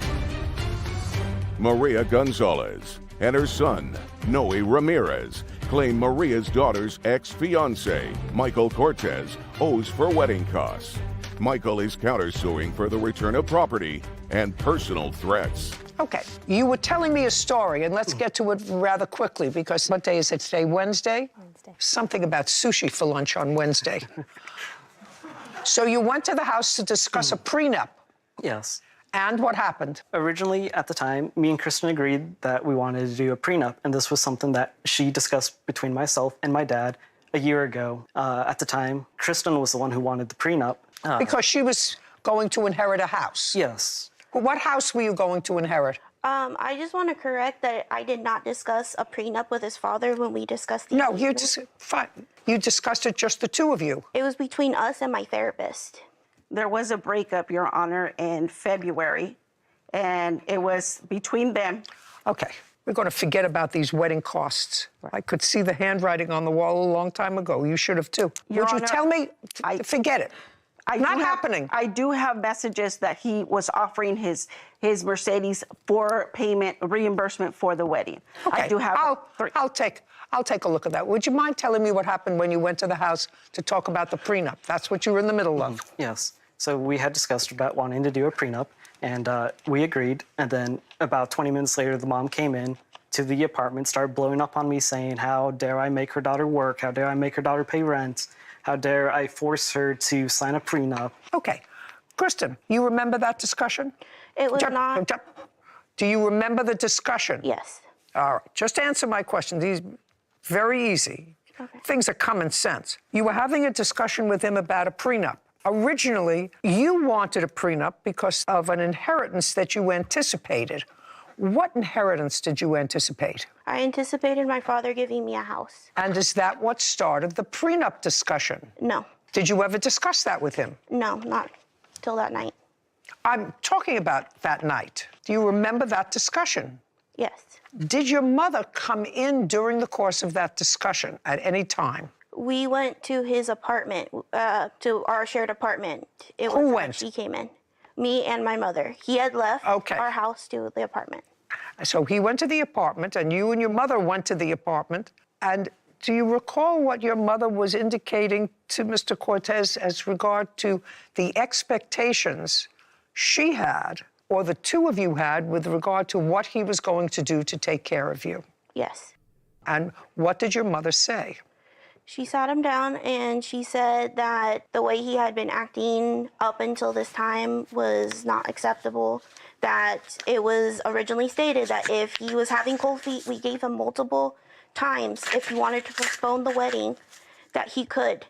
And he kept saying, no, I want to keep going with the wedding date, even after we had broken up and he wanted to come back. And my mom reiterated to him that he was supposed to pay for the venue if he forfeited the wedding. And she was discussing with him the verbal abuse that she witnessed leading up to this event, because he knows I have really bad anxiety, and that she did not like seeing him use that against me when it came to me driving, when it came to me trying to find a better job, when it came to like trying to provide for the family. I tried my best as much as I could.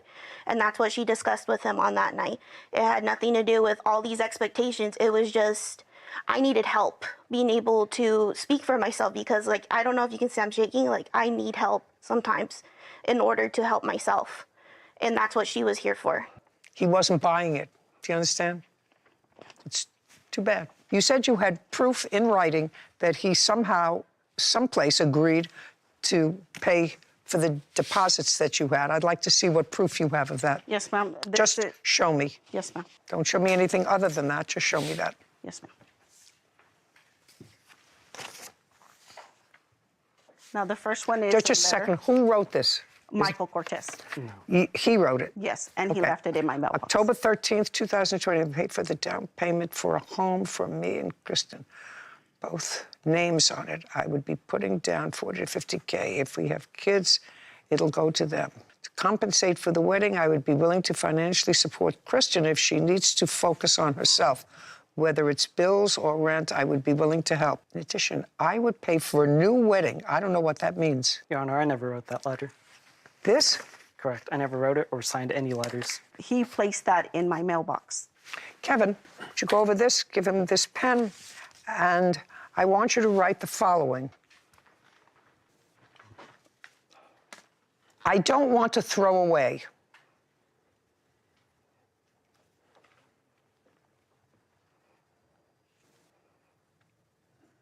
Okay, that's all.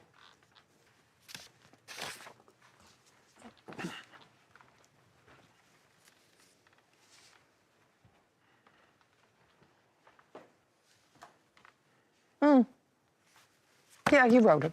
Well, this is a very nice letter. I don't know why you would deny writing this letter. This is a very nice thing. He does not say he's going to pay for a wedding. He said he would pay for another wedding. No, a new wedding. On the text messages that he sent. Just a second.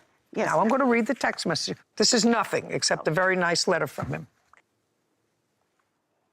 No, doesn't say here that he's going to pay for a wedding. He wants to make it work out. He would love that so much. I can offer my Mercedes since the front bumper is fixed and valued at $10,000. I would be willing to do couples therapy with Kristen, pay her bills, and do everything I can to make it right, only if this is what Kristen wants. I'll even sign contracts so we are all on the same page, but I understand you don't want me in her life.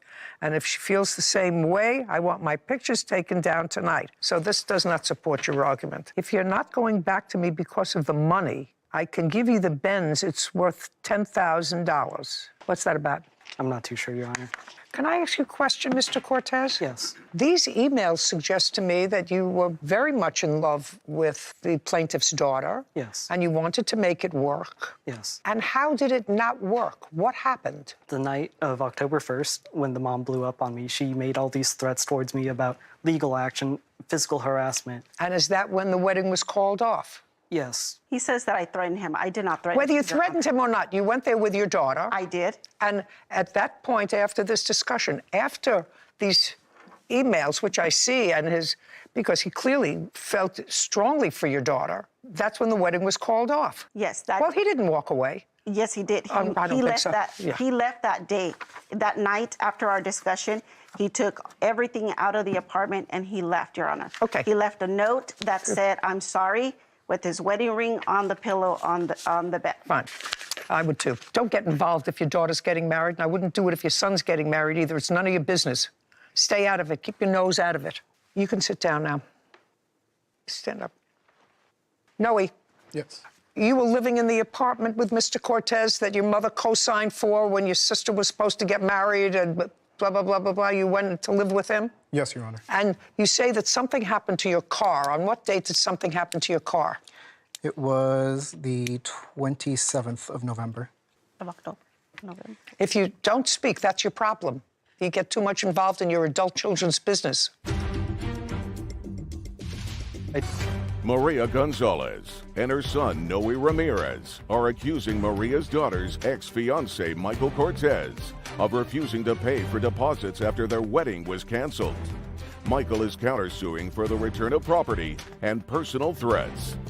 Okay, November 27th. Yes, Your Honor. When had you seen your car prior to seeing it damaged? That morning. I have pictures right here, if you'd like to see them. I would, but first tell me what the nature of the damage was.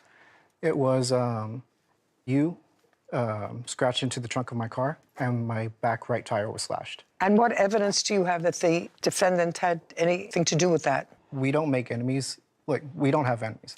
He's the only person. Is what you're telling me you have no evidence to support your accusation that he keyed your car? We do not have video footage, no. I didn't ask you for video footage. I asked you for any evidence. Somebody saw it. He admitted it. No, Your Honor. Okay, well, then you don't have a case. You understand that, right? Yes, Your Honor. What did he owe you $1,000 for? The $1,000 was for the damage to the car. Did he ever acknowledge that he would give you $1,000? No, Your Honor. Oh, then he doesn't owe you anything. Okay, I can deal with that quickly. I have a counterclaim. The counterclaim says that they have property of yours. What property do they have?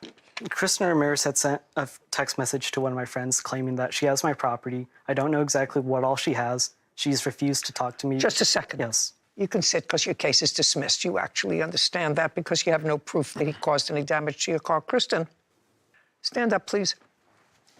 Before I take a look at the text that he has, what property, if any, do you have that belongs to him? Is not an answer. Let's go. What property do you have that belongs to him?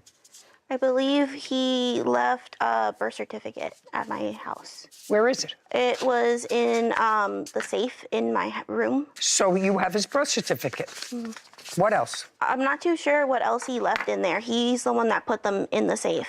He says he has a list, which I will look at, that you sent to someone of items of his that you have. And I'm asking you, before I look at the list, what other items of his do you have? Other than that, I have no idea. I haven't looked Okay, at now it. I'll see the document that you're referring to. She's going to give you back your birth certificate. Okay, I have it. It's going to be this message.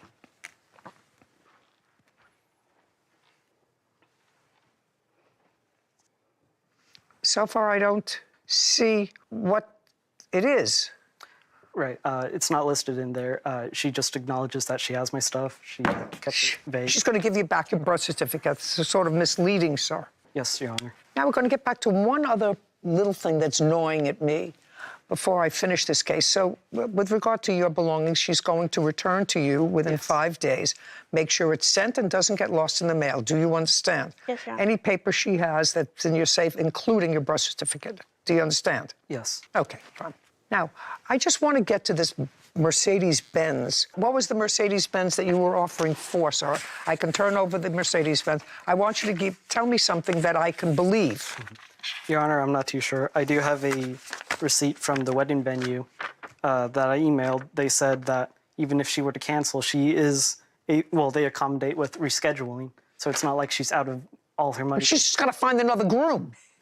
I mean, she could always throw a birthday party. No, she can have another groom. You still haven't given me something that I believe with regard to the Mercedes-Benz. You mentioned it several times. To be honest, Your Honor, I'm not too sure. Okay. Well, you know, I usually don't like to split the baby in half, but it seems to me as if that there is some evidence that you agreed to participate in the event that something happened with the venue. And I don't necessarily think that you are 100% responsible for the breakup of this relationship. I think there was a lot of problems and interference on both sides. How much was the venue, the non-refundable venue cost? $7,050. Okay. Mr. Cortez, Yes. while it's usually not my practice to leave anybody happy that comes into my courtroom, I like when everybody is miserable when they leave. Yes, Your Honor. But she had $7,000 worth of expenses as a result of this wedding. And I actually think that it's fair that you each pay half of that. So I'm issuing an order for $3,500 for the plaintiff. She's going to return all of your papers and documents that she has. This case is now over. This court is adjourned. The mom made all these threats and harassments towards me, and that's exactly why I left the wedding. He's not man enough to be my daughter's husband. This is a woman that I was going to spend the rest of my life with, and she let her mom ruin the relationship. I feel that God gave us a blessing in removing this piece of trash out of our lives. I want to move on with my life, so as long as I can get out of my hair, I'd be happy with that. There is someone better for my daughter out there. Tell you, that was very sad. Not legally sad. It was a socially sad case because I think he really legitimately cared for her. I mean, the letter that he wrote, and he clearly wrote it. I don't know why he would deny that he wrote it. There's a little forensic testing out there of your own. Yeah, you're right, a little forensic testing. I know that's particularly kosher, but it looked right. But it was a really kind letter. Yeah. He did, in fact, talk about the Mercedes. This was before he left. He said, I don't want there to be this fighting back and forth because evidently it was clear that this was not the first breakup that they had. And it was very sad, and she, I think, actually cared for him a great deal. Yeah. Mama. Too many hands. Mama got in the way. She was trying to be very protective of her daughter, who clearly has an issue or two. But she was clearly trying to be protective and... Went a little overboard. Listen, if I were a young guy, and he's actually a year younger, I think than his ex-fiancée, I would be worried about that lady being in my life on a permanent basis. Yeah.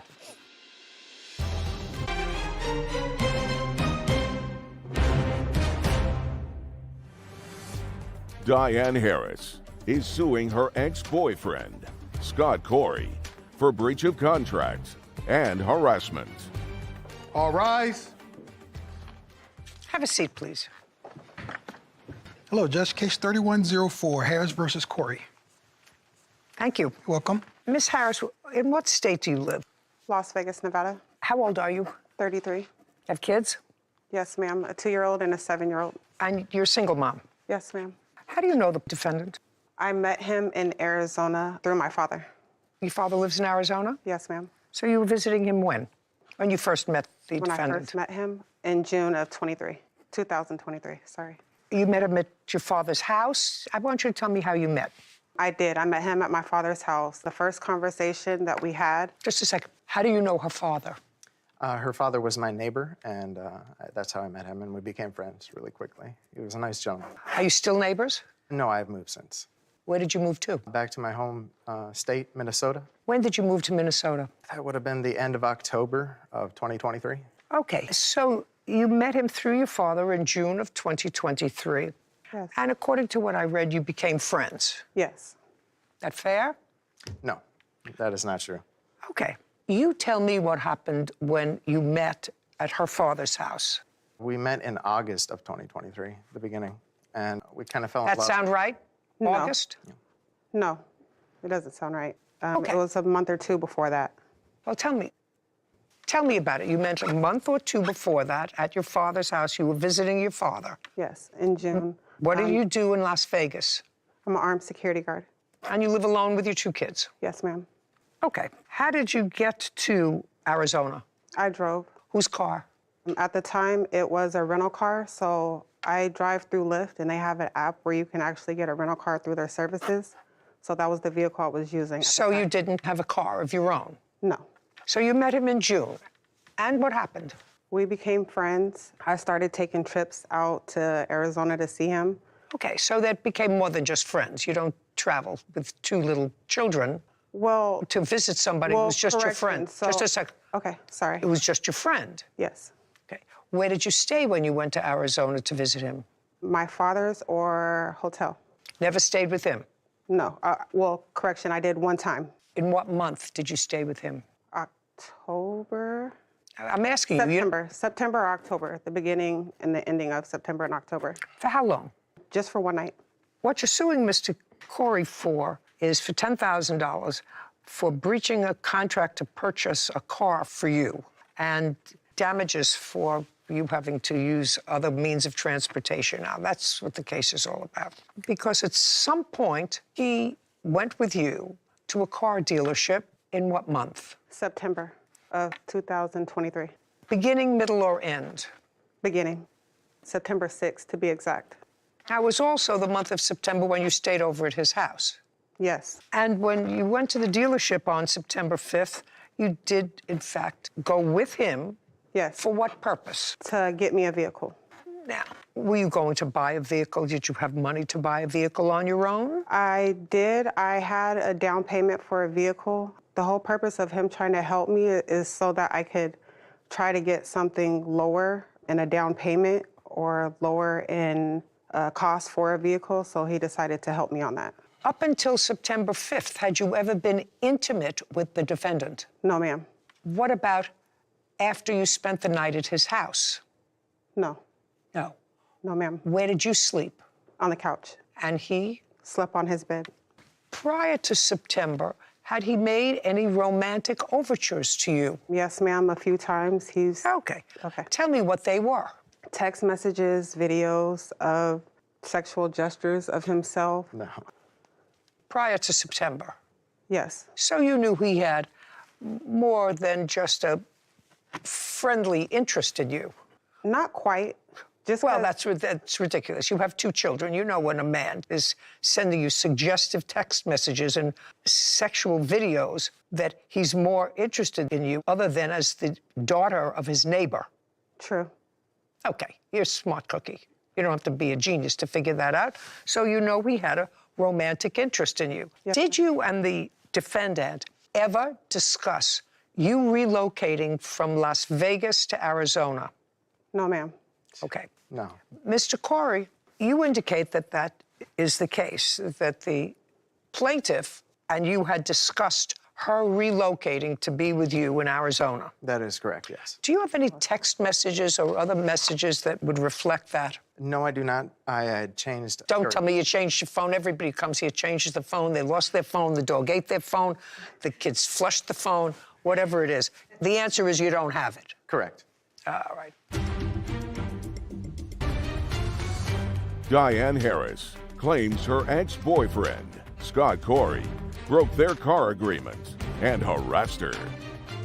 Mr. Corey, you indicate that the plaintiff and you had discussed her relocating to be with you in Arizona. Excuse me, Your Honor. We did have a conversation about me actually joining the corrections for the state of Arizona. So that was a conversation we had, but we never had a conversation stating that I was going to just pick up and move from Las Vegas to Arizona. But you did discuss with him the fact that you were thinking about applying for a job in Arizona. Yes, ma'am. In security. Yes, ma'am. When was that conversation? What month? That was in September. Before the car was purchased? Yes. Then you go to the dealership, and it seems his credit is better than yours, you know, the usual whole story. He ends up purchasing the car in his name, and he is on the loan that you took out for the car, and you put down the down payment. Yes. Okay. How much of a down payment did you put down? $1,000. And how much was the car? A little over $28,000. Okay, so far your investment in the car is $1,000. Plus one payment, one car payment also that I've paid on the vehicle. Okay, and when was that one car payment? That was in November. And how much was that car payment? $400, it was just $400 flat for me. Yeah, you got the car September 5th or 6th? Yes, ma'am. Did you drive the car the whole month of September? Yes. What about the month of October? Did you drive the car? Yes. Did you drive the car in November? Yes. Did you drive the car in December? Yes. Until when in December? Up until a week ago, ma'am. So you had the car up until a week ago? Yeah. So you had the car September, October, November, and December, and part of January. And your total investment was $1,400. Is that correct? Yes, ma'am. Well, that's what I'm asking you. So let's do the math. Ma'am, there is a reason, if I can just say, there's a reason why that's all I put down. Since the loan is in his name, he had to actually add me to the account for me to make these payments. I didn't trust sending him the cash, so I had him add me on the account so that I can make payments from my bank account. He ended up taking me off of the account to where I couldn't make any payments on the vehicle. So that's why. Okay. If I believed your whole story, that you were just friends and that there was no intimacy between you, if I believe that, which I could believe, but there's no question in my mind that you knew that his interest in you was more than just friendly. Now you have a $30,000 car, which he's stuck with. You've told him that, well, I'm thinking about coming to Arizona, applying for a job there. He is clearly thinking more that this friendship is going to proceed more, and you are letting him go through the process of thinking that. There's no question in my mind about that. There's no question in my mind about that.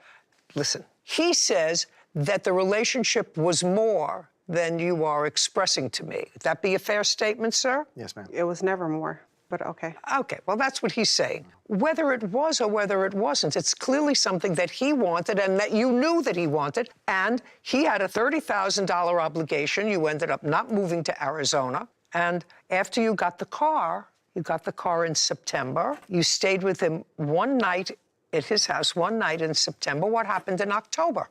I haven't seen him since. That Why? was the last time that I saw him. Why? The arguments that we've been getting into? No. What arguments? So in September, you get the car. So there were no arguments. When did you start to have arguments? Like right after, even a little bit before. We had arguments before. He has a drinking problem, so we would get into random arguments, random fights and stuff like that. He's got a drinking problem and he got into arguments before. You still let him buy a car. I didn't know it was that bad. Why did you stop after you got the car communicating with him? Because he wanted more from me. He was asking more of me and wanting me to do things that I wasn't comfortable doing. Like what? Like sexual actions that he wanted to do with me and... Yeah, okay. So I've sort of created a scenario which he doesn't even have to participate in. You drove a car September, October, November, December, and January, 5 months, and in total you paid $1,400 or $280 a month for the privilege of driving a $30,000 car. That's pretty reasonable, isn't it? Can't rent a car for $280 a month. You go to work? Yes, ma'am. And you get to work how? Because it's part of your damages. I was getting to work with the vehicle. Not this car. How are you getting to work prior to this car? You worked as security. How are you getting to the work? rental car through the Lyft services, as I told you. A rental? Yes. What kind of car? It's whatever they give you. Sometimes you got to trade it in, so it's whatever they give you. Great. And you pay for that by the day, by the week, by the month? How do you pay for it? It's weekly. How much do you pay weekly for it? $680 a week. $680 a week? Yes, ma'am. Well, there's no question then for these 5 months, you made out like a bandit because you only paid for the total time that you had the car $280 a month, right? Yes. Yeah. And then he said, well, this isn't working out the way I thought it was. See, you don't have to say much.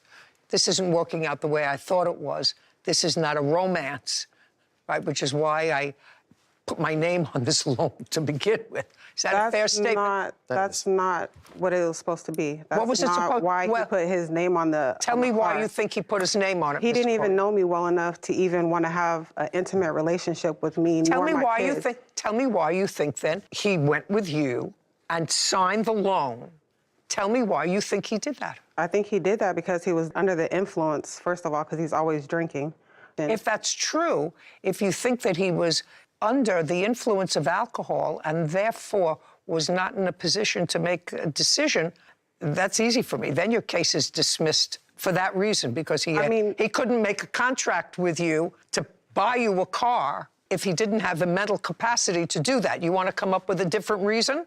It's just something that he always done. You have no case, Miss Harris. You drove a car. You drove a car. What about the harassment and all that stuff? You have no case with regard to the car. You have no case with regard to the car. That's it. You paid $1,400. He's not obligated to buy you a car. Okay, ma'am, but I wasn't able to make those payments on the vehicle. Whether you were or whether you weren't, you didn't. You drove a car for 5 months. You paid $280. It is a fraction of what you were paying before to get to and from work. So you're really not out any money. go buy a new car. Listen to me. Clearly, there was a misunderstanding between the two of you to the extent of where this relationship was going. But in December, he took me off the account, so I was only able to pay that 1 month. I don't care. You're not out any money. Diane Harris is accusing her ex-boyfriend, Scott Corey, of refusing to pay for the car he purchased for her. She also claims Scott harassed her with inappropriate text messages. Now, the other part of your lawsuit is for harassment. Yes, so now you're going to tell me when the harassment started and what it is. The harassment started late September, late in the month, probably like the 15th or the 16th. Well, you said you stayed over at his house the end of September or the beginning of October. That's No, what it was you the told beginning me. of September. No. That's when I got the car. No, that's not what you told me. You told me you stayed at his house at the end of September. Would you find that spot for me? I may be mistaken. That is possible. She said September or October, the beginning, the ending of September, October. That's exactly what she said. The end of September or the beginning of October. You got the car September 5th and you stayed with him, according to you, one night at the end of September. That's what you testified to. Okay, well, it was September 5th, the night that I stayed. I stayed at his house the day before we went to get the car. Then you made, just a second, then you made a mistake. You made a mistake. You didn't stay at his house. You stayed at his house the night before you went to get the car.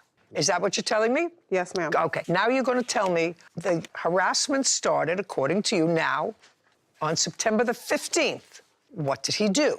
He started sending me pictures of himself, trying to interact in sexual stuff over the phone. He wanted me to show like my body parts. He sent me pictures of himself, asking me to send pictures of myself to him, which I have proof of. Just a second, and what did you say? I didn't say anything. I just said, no, I'm not into that. I'm going to bed. I got to put my kids to bed. So I just blew him off. Okay, so you blew him off. What's next? The videos and pictures of him. So he likes to find women on the internet and pay for them, and he'll send me videos and pictures of him with these other women. I also have these pictures and videos here. Show me when you told him to stop sending you the videos. I'm assuming, for the purpose of this, I am assuming that he sent you videos that you didn't want to see. I'm assuming, for the purpose of this question, that from September 15th, he started to send you more sexually explicit things. So now I want you to show me what date you told him to stop. So it was ongoing from September 15th, but he would send you these things. Show me the please stop. I don't want to see the video. I want you to show me please stop. I don't want to have anything to do with those videos or this topic. I just say no. Just a second. No, I don't want to. Okay. No, just show me.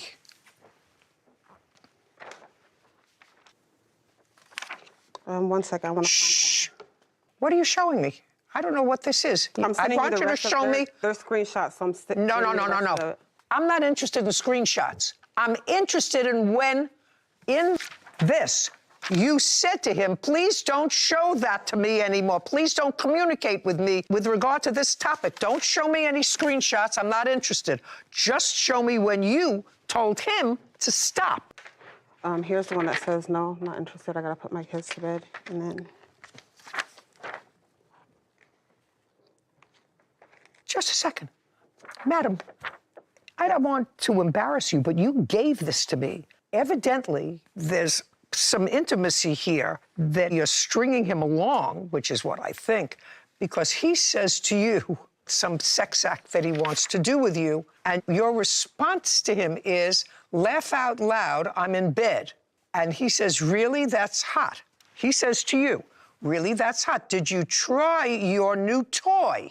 I assume that that's not an erector set or a gizmo. Did you try your new toy? And you respond to him, no, I gotta put my kids to bed first. Not I gotta put kids to bed. You said, no, I've gotta put my kids to bed first. Don't you think that that's a lead on? I don't think so. You don't think so? Well, no. I'm sorry you don't think so, madam, but it is a lead on. Did he send you a sex toy? No. Did you buy it yourself? No. Well, just a minute, then why did you respond? Did you try your new toy? No, I gotta put my kids to bed first.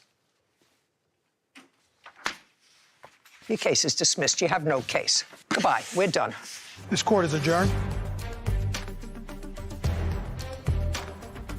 I am totally happy with her decision. This was nothing other than her trying to take advantage of me.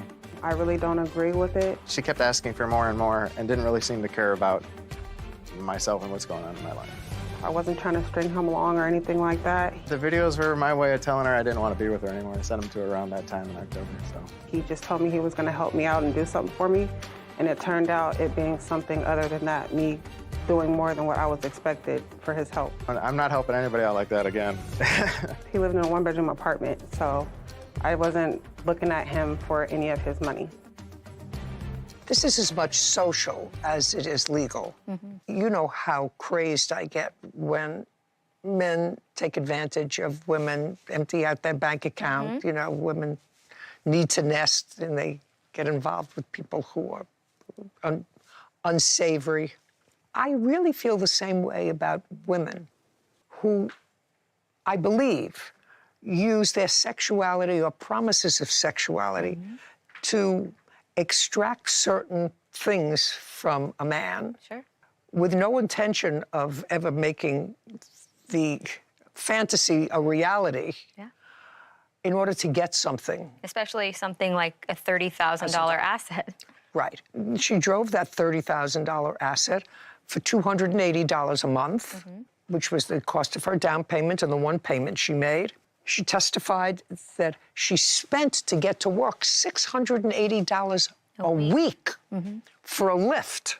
So she paid a fraction. So with all the money that you save over 5 months that you had been spending to get to and from work, you have more than enough for a down payment to get yourself a car. And that way you're not taking advantage of somebody who thought that this was a relationship that was going someplace.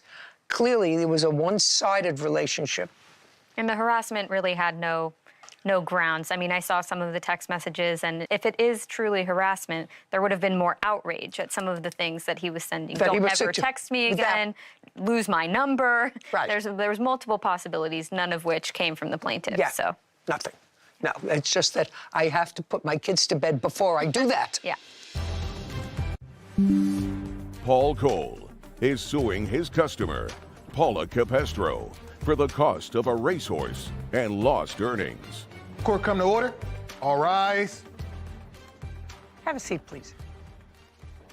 Case 3118, Cole versus Capestro. Thank you. You're welcome. Mr. Cole, the case is relatively simple. You claim that the defendant owes you for a horse that you sold to her. The defendant is counterclaiming for the money she expended taking care of the horse, which she said you abandoned, and the sale for the horse was never concluded. Correct? Correct. Okay, let me get some background information from you, Mr. Cole. You were not originally in the horse business. Nope. Nope is not an answer. Nope, no, you ma'am. say to a friend. Here, no. The Your answer is no. And your business, according to what I read in your complaint, was racetrack. One of my businesses is owning a dirt racetrack, yes. When did you develop an interest in horses? Probably about 25 years ago. I've been friends with our trainer and been around the horse track for my whole life. My family and I decided it would be a good leisure activity for us. And when did you decide we to bought purchase our your first horse? We bought our first horse in May 23rd of 2023. And I assume then you relied on your friend and witness to help you make that purchase. Yes, Your Honor. What was the name of that first horse? Hanger 1. So the first horse that you purchased was the horse in question. Yes, ma'am. And where were you going to keep him? The racetrack offers stables for the horses that race there at no charge, and it's maintained by the trainer. Takes care of the feed. We pay him a day rate to take care of the horse. Your trainer? The trainer, correct. This gentleman? Correct.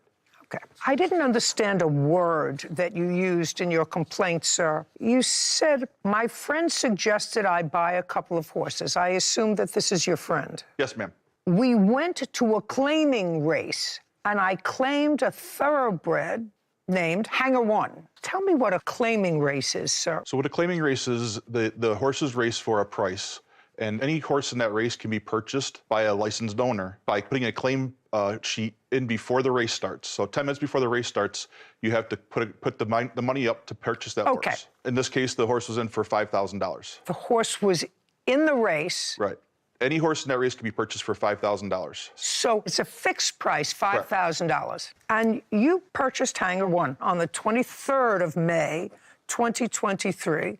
You claimed that, we call it claiming, you paid $5,000 for the horse. Since the horse stays at the racetrack and is run regularly, how regularly? About every 2 to 3 weeks. Now, you bought it on May 23rd, which means it raced on May 23rd. Correct. And when was the horse's next race? I believe it was June 3rd. Did it win? Did not. When did it race again? June 23rd. Did it win?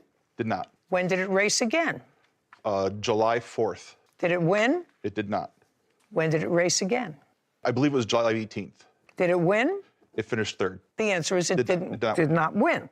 Next time it raced. It was scheduled to race on August 1st. Our trainer noticed that he had inflamed tendon sheath, which is kind of like tennis elbow, and we planned to scratch him that day so he'd have time to rest before he raced him again. And he never raced again for you? Did not. And that's when you decided that this was not a horse that you wanted to keep? We were planning on keeping him. The offer came in discussions between our trainer and the defendant, discussing taking the horse and moving into the show world. So far you've had this horse and you never saw it win a race? Correct. And then you decided to sell it? You know, the opportunity to give the horse a life in the show world, with getting our money Mr. out, Cole, seemed like a reasonable... Mr. Cole. Yep.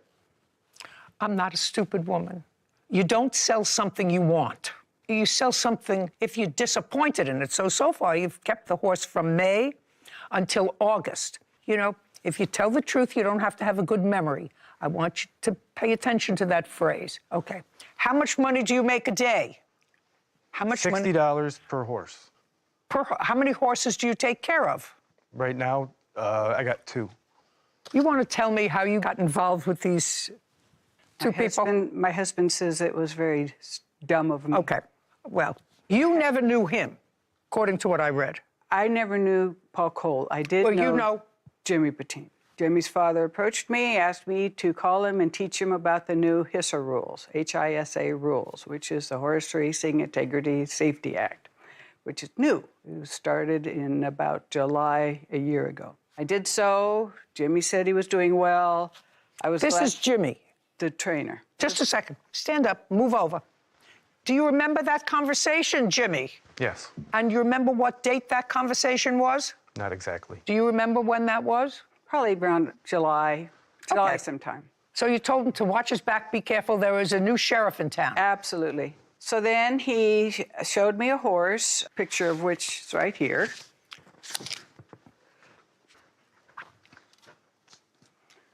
What's your business, by the way? I'm a bloodstock agent and a horse trainer. How long have you been doing that? 30 years. So this is a picture of the horse, a pretty horse. Gorgeous. Okay, and that's Hanger 1. That's Hanger 1, yes. Keep going. So he shows me the photo of the horse and says, what do you think? Do you think this horse will make it in the show ring?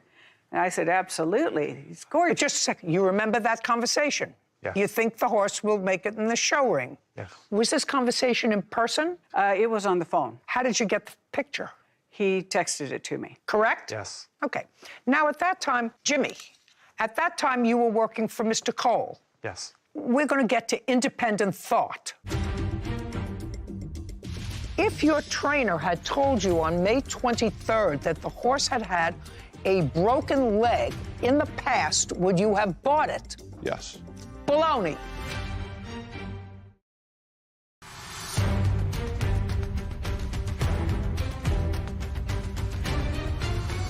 Paul Cole claims his customer, Paula Capestro, refuses to pay for the racehorse she purchased. Paula is countersuing for the costs of caring for the horse. Right now, you helped him select Hanger 1 back in May. Is that correct? Yes. And Hanger 1 was underperforming. Yes. And you also noticed prior to this conversation that the horse had sort of swollen ankles. Yes. And I want you to be very careful with this answer. You discussed the swollen ankles with Mr. Cole. Yes. Did you discuss with him selling the horse? Yes. Prior to your conversation with the defendant? No. When? Shortly thereafter, I had talked to Paula. Well, why would you ask her if she were interested and text her a picture of this horse if your boss hadn't told you that he was looking to get rid of the horse? Come up with an answer, Jim. Don't speak, Cole. Come up with an answer, Jimmy. You're an employee. You told him to buy the horse. The horse underperformed and then had swollen ankles, which you saw. One swollen ankle. Is that the same swollen ankle where it had a broken ankle? Is that the same ankle? I never knew the horse to have a broken ankle, man. But now you know. I do now. Now you know. So I'm asking you a question. I don't. Was that the same ankle? I'm not 100% certain. Are you 90% certain?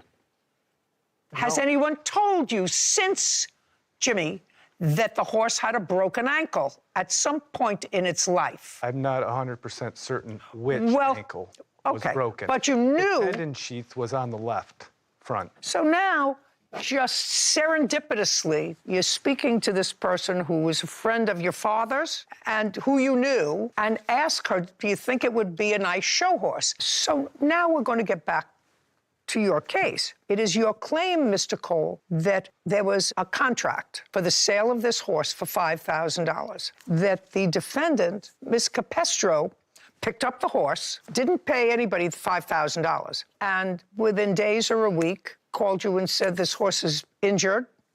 I don't want it. You say the sale was concluded. She owes you the $5,000 for the horse. That's your case. It is the defendant's position that she picked up the horse to have a look-see at it before she paid $5,000, which is why she didn't pay $5,000 when she picked up the horse. She didn't give you $5,000, did she? No. Didn't give you $5,000, did she? She just picked up the horse, which you gave her. Were you there when she picked up the horse? Yes. All you have to do is tell the truth. Then you don't have to have a good memory. Do you understand? So you were there when she picked up the horse. Did you ask her for the $5,000? That's a question. Did you ask her for the $5,000? No. Now, that was on the 2nd of August. Did you tell Mr. Cole that the horse had been picked up? Yes. And what did he say to you? Good. Good. Did he say to you, where's my money? The answer is yes or no.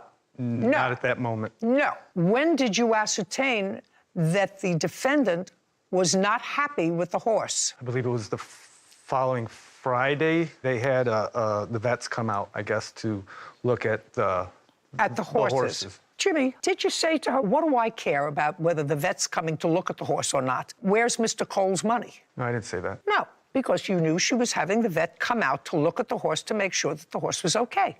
Yeah. Yeah. Before she bought it. The reason why she was having the horse vetted out was because they're worth a lot more money in the show world if the horse has a vet clearance saying that she could possibly be making 6 figures with the horse. Maybe it would turn into the most substantial horse in the world. What did that have to do with Mr. Cole's money? She wasn't going to give him any more money if the vet came out and said, oh, this is some bargain for $5,000. She wasn't going to say, listen, I'll give you $50,000 for the horse. No. We wanted $5,000, which is what we paid for it, and she thought she thought she'd get out on the horse no matter what.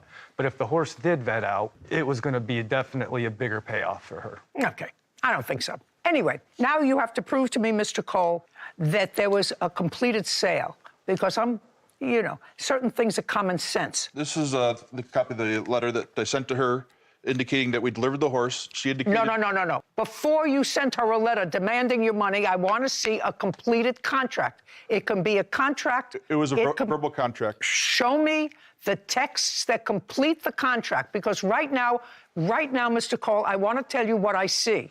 I see somebody picking up an animal and having it checked out by the vet. Nothing was done, and she agreed to pay the $5,000 for the horse if the horse checked out. Just a second.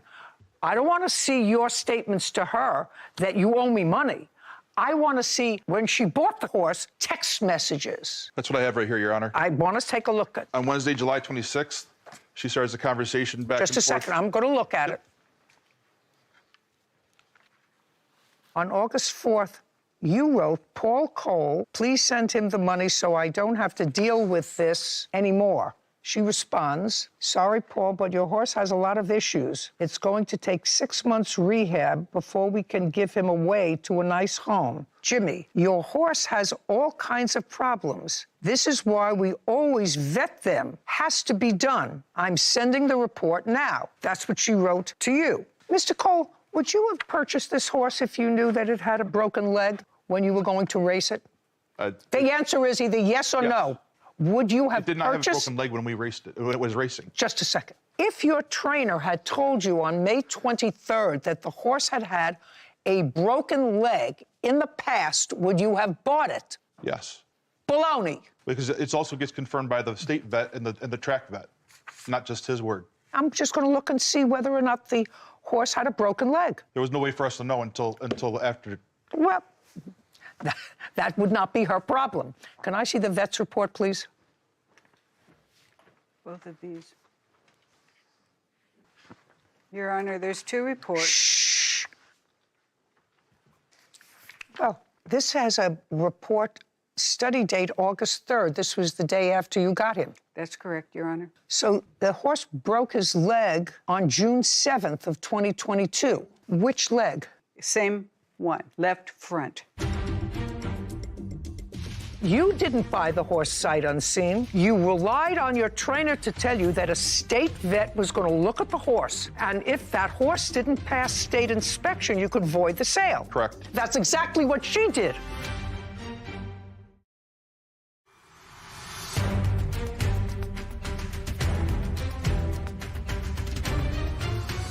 Paul Cole has accused his customer, Paula Capestro, of refusing to pay for the racehorse she purchased. Paula is countersuing, claiming Paul knowingly sold her an injured horse. Where's the horse now? The horse is in the possession of... And how did that happen? She was the one that had the horse when he originally fractured his ankle in 2022. I contacted her, and that's when I learned that it had been the same ankle that had fractured again now in 2023. So you gave the horse back to that person? She's a good caretaker. Just a second. I'm asking you a question. Yes, I sent it back. For nothing? Nothing. Do you know who you bought the horse from?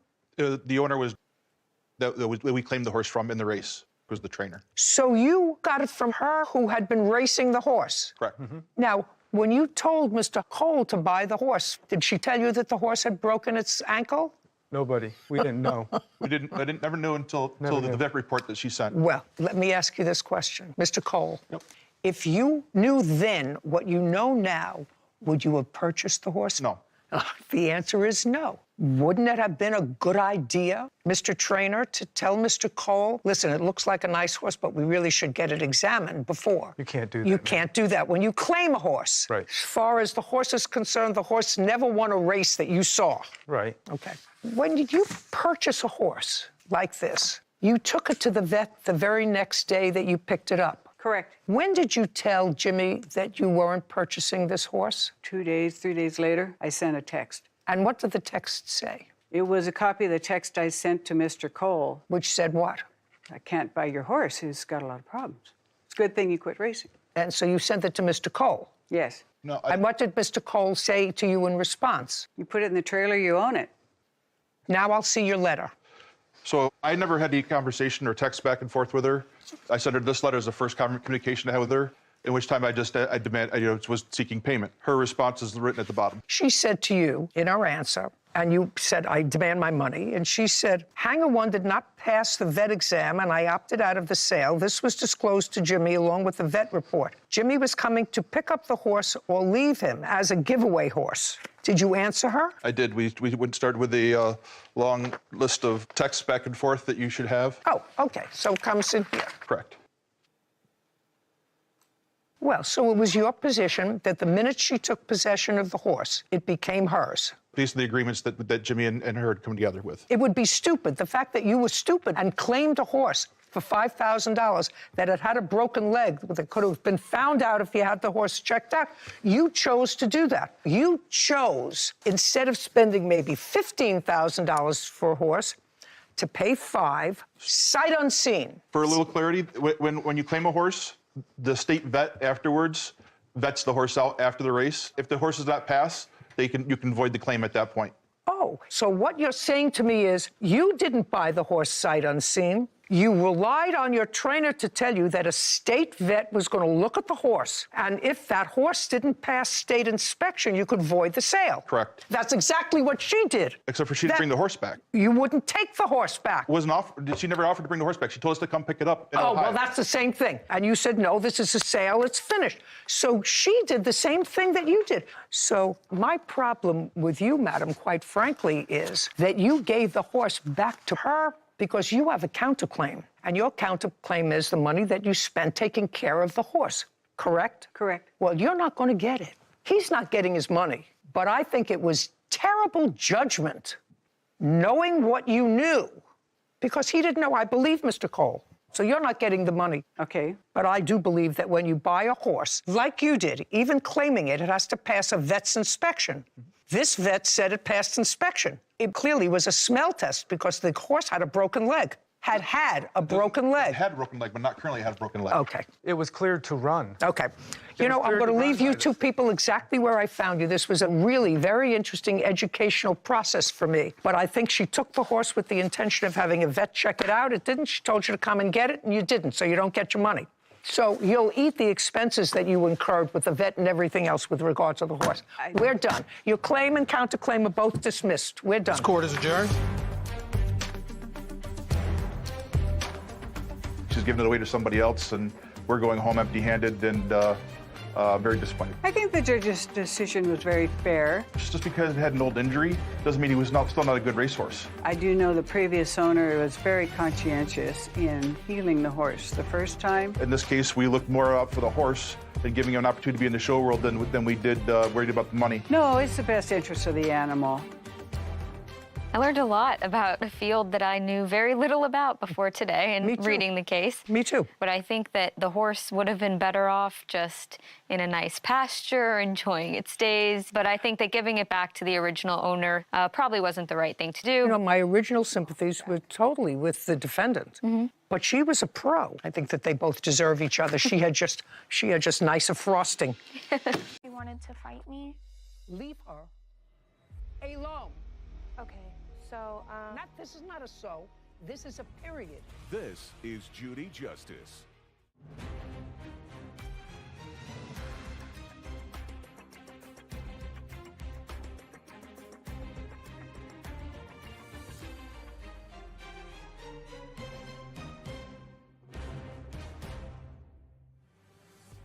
Haley Chapman is suing her husband's ex-girlfriend, Fallon Bigelow, for defamation, harassment, and emotional distress. Court come to order. All rise. Have a seat, please.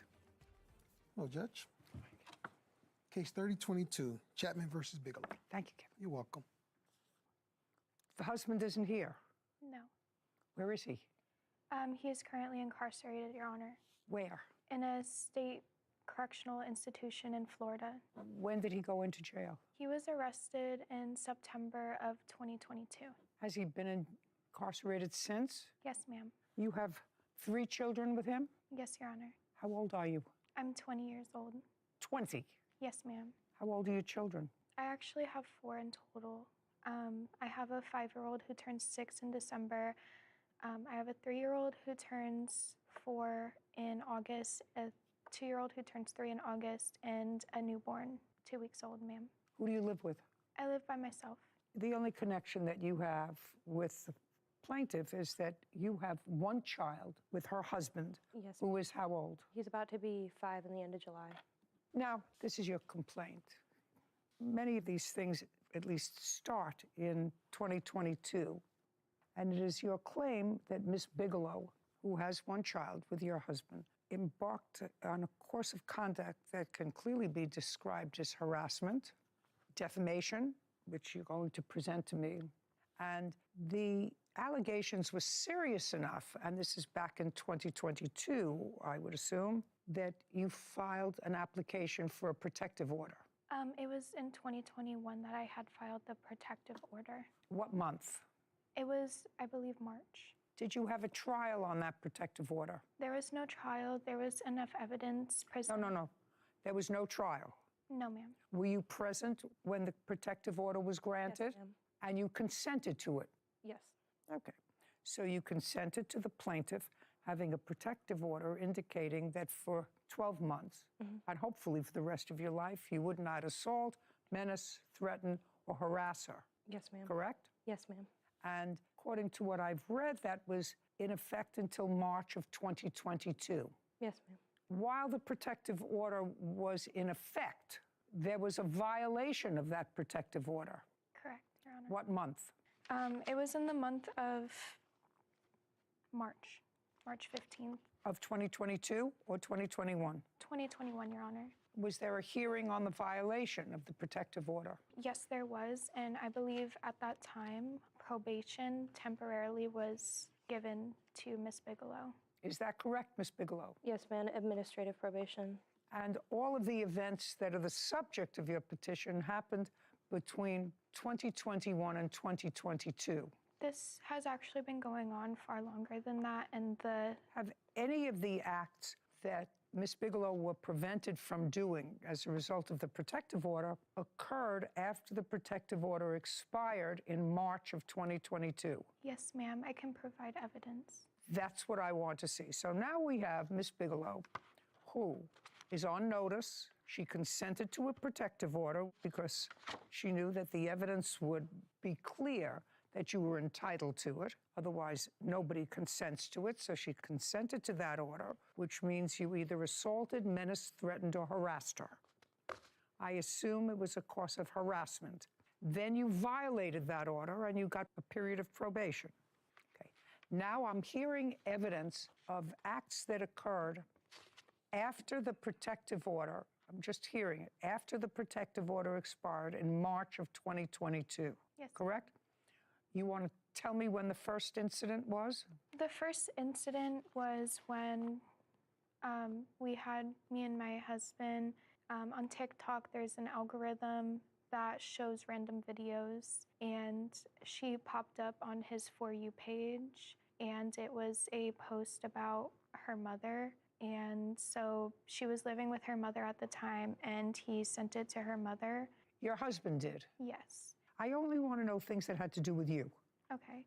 So I was arrested after my husband got arrested. They tried to charge me. Just a second. You were arrested in what month? It was in October, ma'am. Of what year? 2022. You were arrested for what?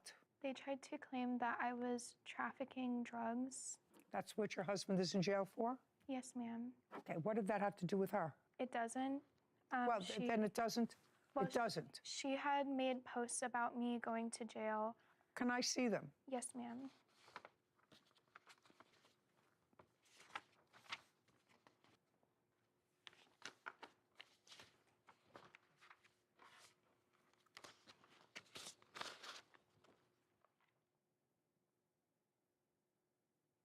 This doesn't say anything that is defamatory.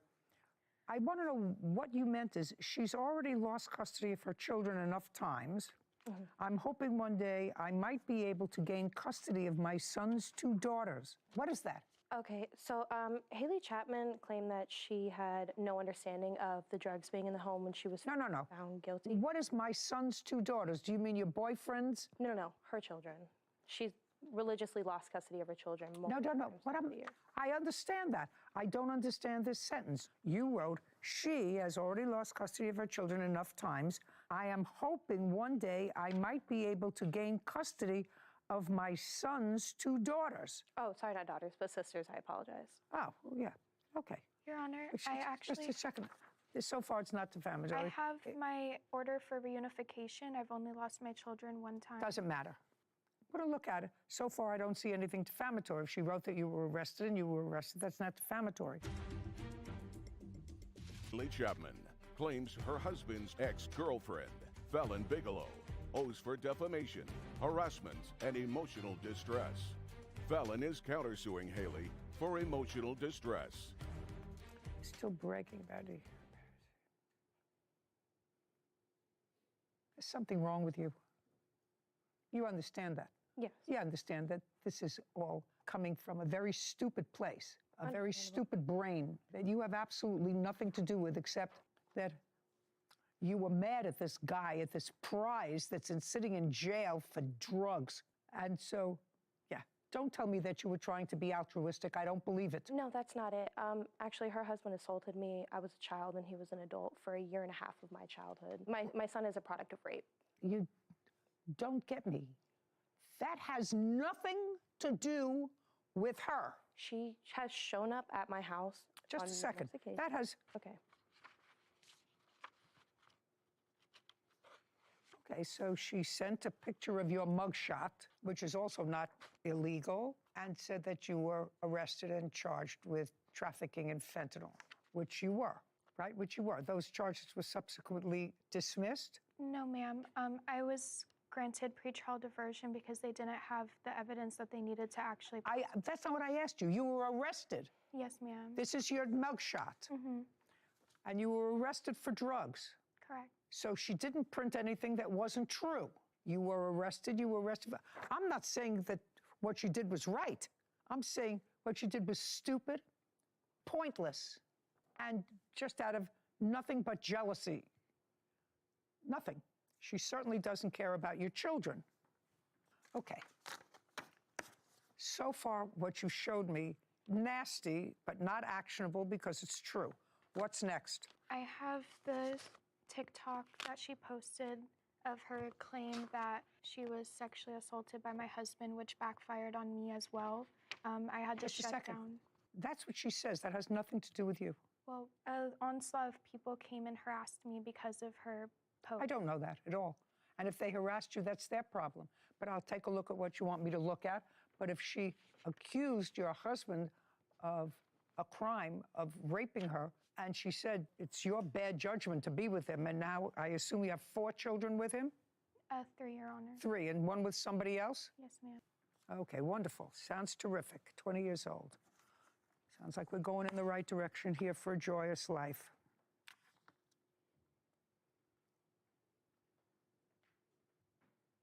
Oh. What do you do for a living? Bartender. How many children do you have? 1. Who do you live with? Myself, but I'm currently moving. Moving where? South Carolina. With whom? My son and I. Why? To leave Florida. Why? Why South Carolina? You just I want to go to college for underwater welding, and they don't offer that program where I live currently. Who are you going with? Just by myself. Who lives in South Carolina? Nobody. Do you have a place to live? Yes. Who's paying for it? Me. From what? My job. I've been saving over the last 2 years. How much money do you have in the bank? I have $180,000. Oh. Okay. All nasty, stupid. It's not actionable. What else? I have here that she told me to hurt myself and that she was going to expose nude photos of me. I'd like to see that. I also have here her saying that she wanted to throw bed bugs in my yard and on me.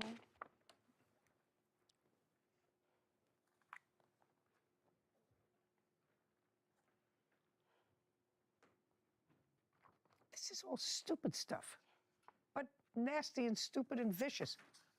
And I must add, illiterate. So I hope you're going to a very good school, wherever you're going. First, they should teach you literacy. What's next? I did suffer chronic post-traumatic stress disorder, anxiety, and depression because of this whole situation. No, you suffer from anxiety, depression. If you do, because you were 15 years old when you had a baby, and then you had 4 more children, you're 20 years old, and your husband's in jail. That would put any normal person in a situation of depression. I do have proof, Your Honor. You don't have proof. It's from my psychiatrist. If your psychiatrist was here and you wish to waive it, I'll be more than happy to listen to your psychiatrist. It's what you told your psychiatrist. I'm telling you, I don't have to be a psychiatrist. Somebody who's 20 years old and has 4 children, all under the age of 5, and whose husband is incarcerated for the last year and a half, and has 1 child in between that's not his, that's a reason to be depressed. There's a reason to be depressed. Her nagging you because she's stupid and jealous is nasty, but not anywhere as nasty as Your husband getting arrested, going to jail, leaving his 3 children and his wife alone to fend for themselves. And if he was incarcerated for drugs, making them, dealing with them, and you were living together, it's kind of hard for me to imagine that you wouldn't have some suspicion of what he was doing for a living. Do you understand what I mean? That would cause me situational depression. And there is only one way to deal with your situational depression, which is to get your life in order. Currently, I am a nursing student and I have a year left. Is it a building that you go to? Yes, ma'am. I restart in September of this year. You start or you started last year? I started and then I took a break and then I go back in September. When did you take a break? From August of last year up until September, this upcoming September. And now you're going back in September? Yes. And what have you been doing in between, aside having a baby? In between then, I've just been working. I have 2 jobs. Where are your children? My children are actually with my friend at the hotel. All 4 of them? 2 of them, Your Honor. Where are the rest of them? One is staying with my mother-in-law, and my son is in summer camp. Which one is with your mother-in-law? One of my daughters that I have with my husband. And how old is the child who's in summer camp? He's 5. Is he in sleepaway summer camp? No. Well, who does he live with? He lives with me. Who's taking care of him now? Right now, his grandpa. His grandfather? Yes, ma'am. Is that your father? It is my son's dad's father. Oh, God. Haley Chapman has accused her husband's ex-girlfriend, Fallon Bigelow, of defamation and harassment. Fallon claims Haley falsely called child services, causing her emotional distress. All right, you have anything else you want to show me so far? This is a bunch of nonsense. It's not Yes, nonsense, ma'am. it's just very unfortunate. This is her saying that she wanted to fight me. I don't care about wanting to fight you. You didn't fight with her, right? No. And she didn't come to fight you, and she didn't hit you, No. right? All right, we're done. Let's see, money owed for emotional distress caused by leaking photos. All right. Haley Chapman posted child pornography of me via Facebook. When? September of 2018. Also, her and her husband were under investigation for extortion of child pornography, threatening that if I did not fight them, they would release the video of him sexually assaulting me while I was pregnant. I would like to see where she, not he, where she sent you something that you consider harassment. Okay, she has shown up to my house on... No, she, listen to me carefully, she sent you an extortion letter. I want to see where she did, not her husband. The police took the iPod with the original conversation because it involved child pornography. If I don't have it, I don't have it. Okay, that's understandable. Do you have it? The answer is yes or no. No, not the original conversation. Ms. Chapman, I told you my best long and short-term advice to you. You are articulate, nice-looking, young, whole life ahead of you. It depends upon where you want to hang your hopes. And if you hang it with somebody who's incarcerated, that's ridiculous. He's not coming out to you anyway. You have a new father for your baby. Do you live with that person? Do you live with that person? Who do you live with? I live alone. Oh, God. I also have the times that she made fictitious DCF calls against me and messages of her admitting that she called DCF on me because I wouldn't fight her. Because you wouldn't fight her? Yes. I would like to actually take a look at those. Not that you're going to get a penny from her. You understand that? Yep. You understand why? Yes, ma'am. Okay, good. And by the way, you know, I understand that you say that there was an abusive sexual relationship between you and her husband, who is the father of your child. Yes, ma'am. You did, in fact, allow him to see the child regularly. Is No, that ma'am. No? No. You mean he's never seen his Never. son? Actually, no, incorrect. When my son was first born, he was 6 hours late. He came in, he said hello.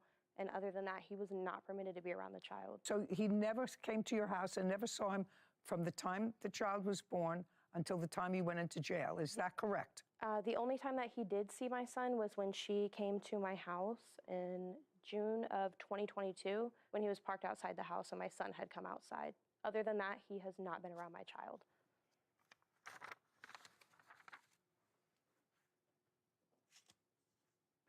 Yeah, well, you're Haley on this, correct? Yes, ma'am. Yeah. Okay. she's angry at you, right? She's angry at you because you won't stop. You keep posting stuff about her, about her husband, about the kids, whatever. It's all because... There were multiple reasons as to why I was upset with her. There were on 3 different occasions when the restraining order was put in place, claiming that I violated when I did not. I was only Just a second. Okay. There was a final order of protection and a finding that you violated that final order of protection, and all this stuff was harassing, nasty, unfortunately, not defamatory, but clearly annoying. And she finally said, I've had enough. You have no case. You have no case, and you're just lucky I'm not awarding her any money because nothing that you posted about her was not true. She was, in fact, arrested. I assume that you were, in fact, a minor when you became pregnant and the father of your child was an adult. I assume all those things are true. Listen to me.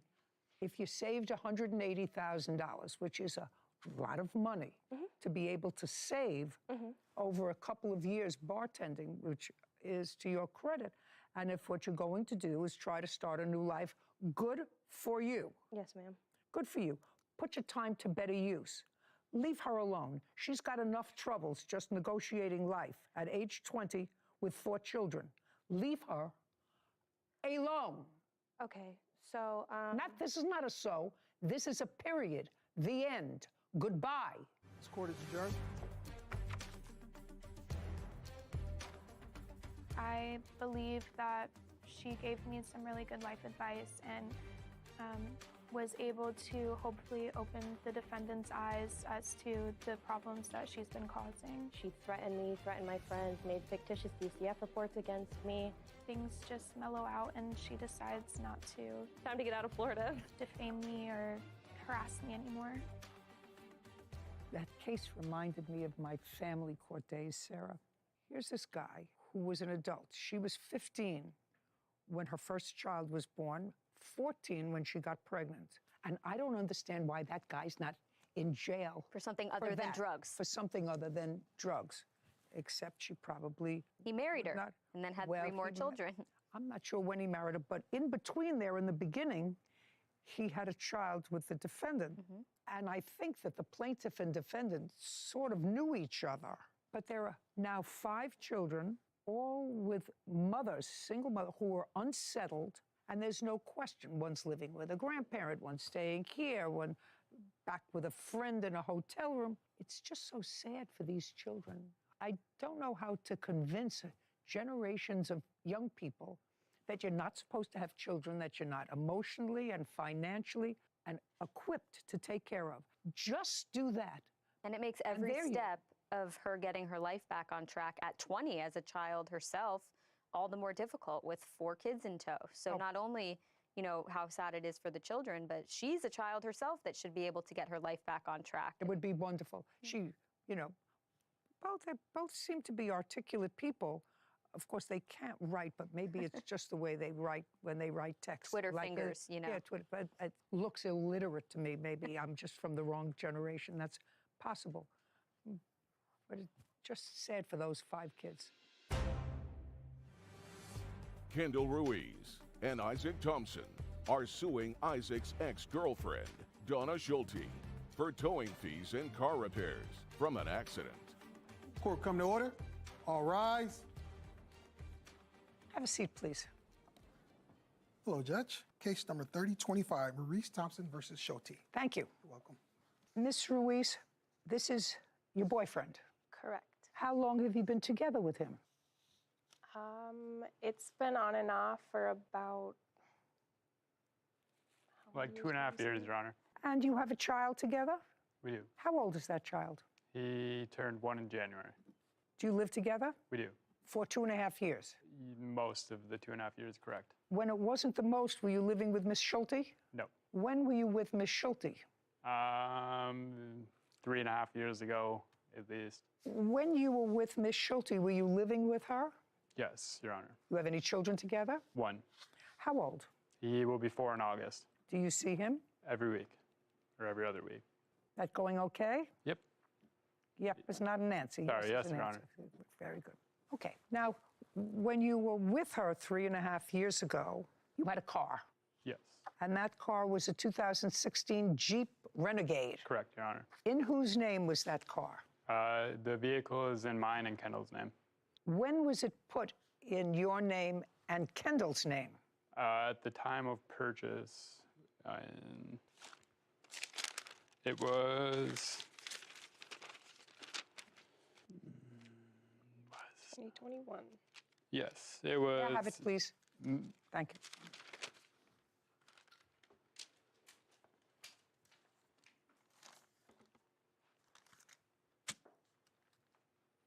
Okay, so it was purchased by the two of you April 6, 2021. Correct, Your Honor. And at that time, you two were together.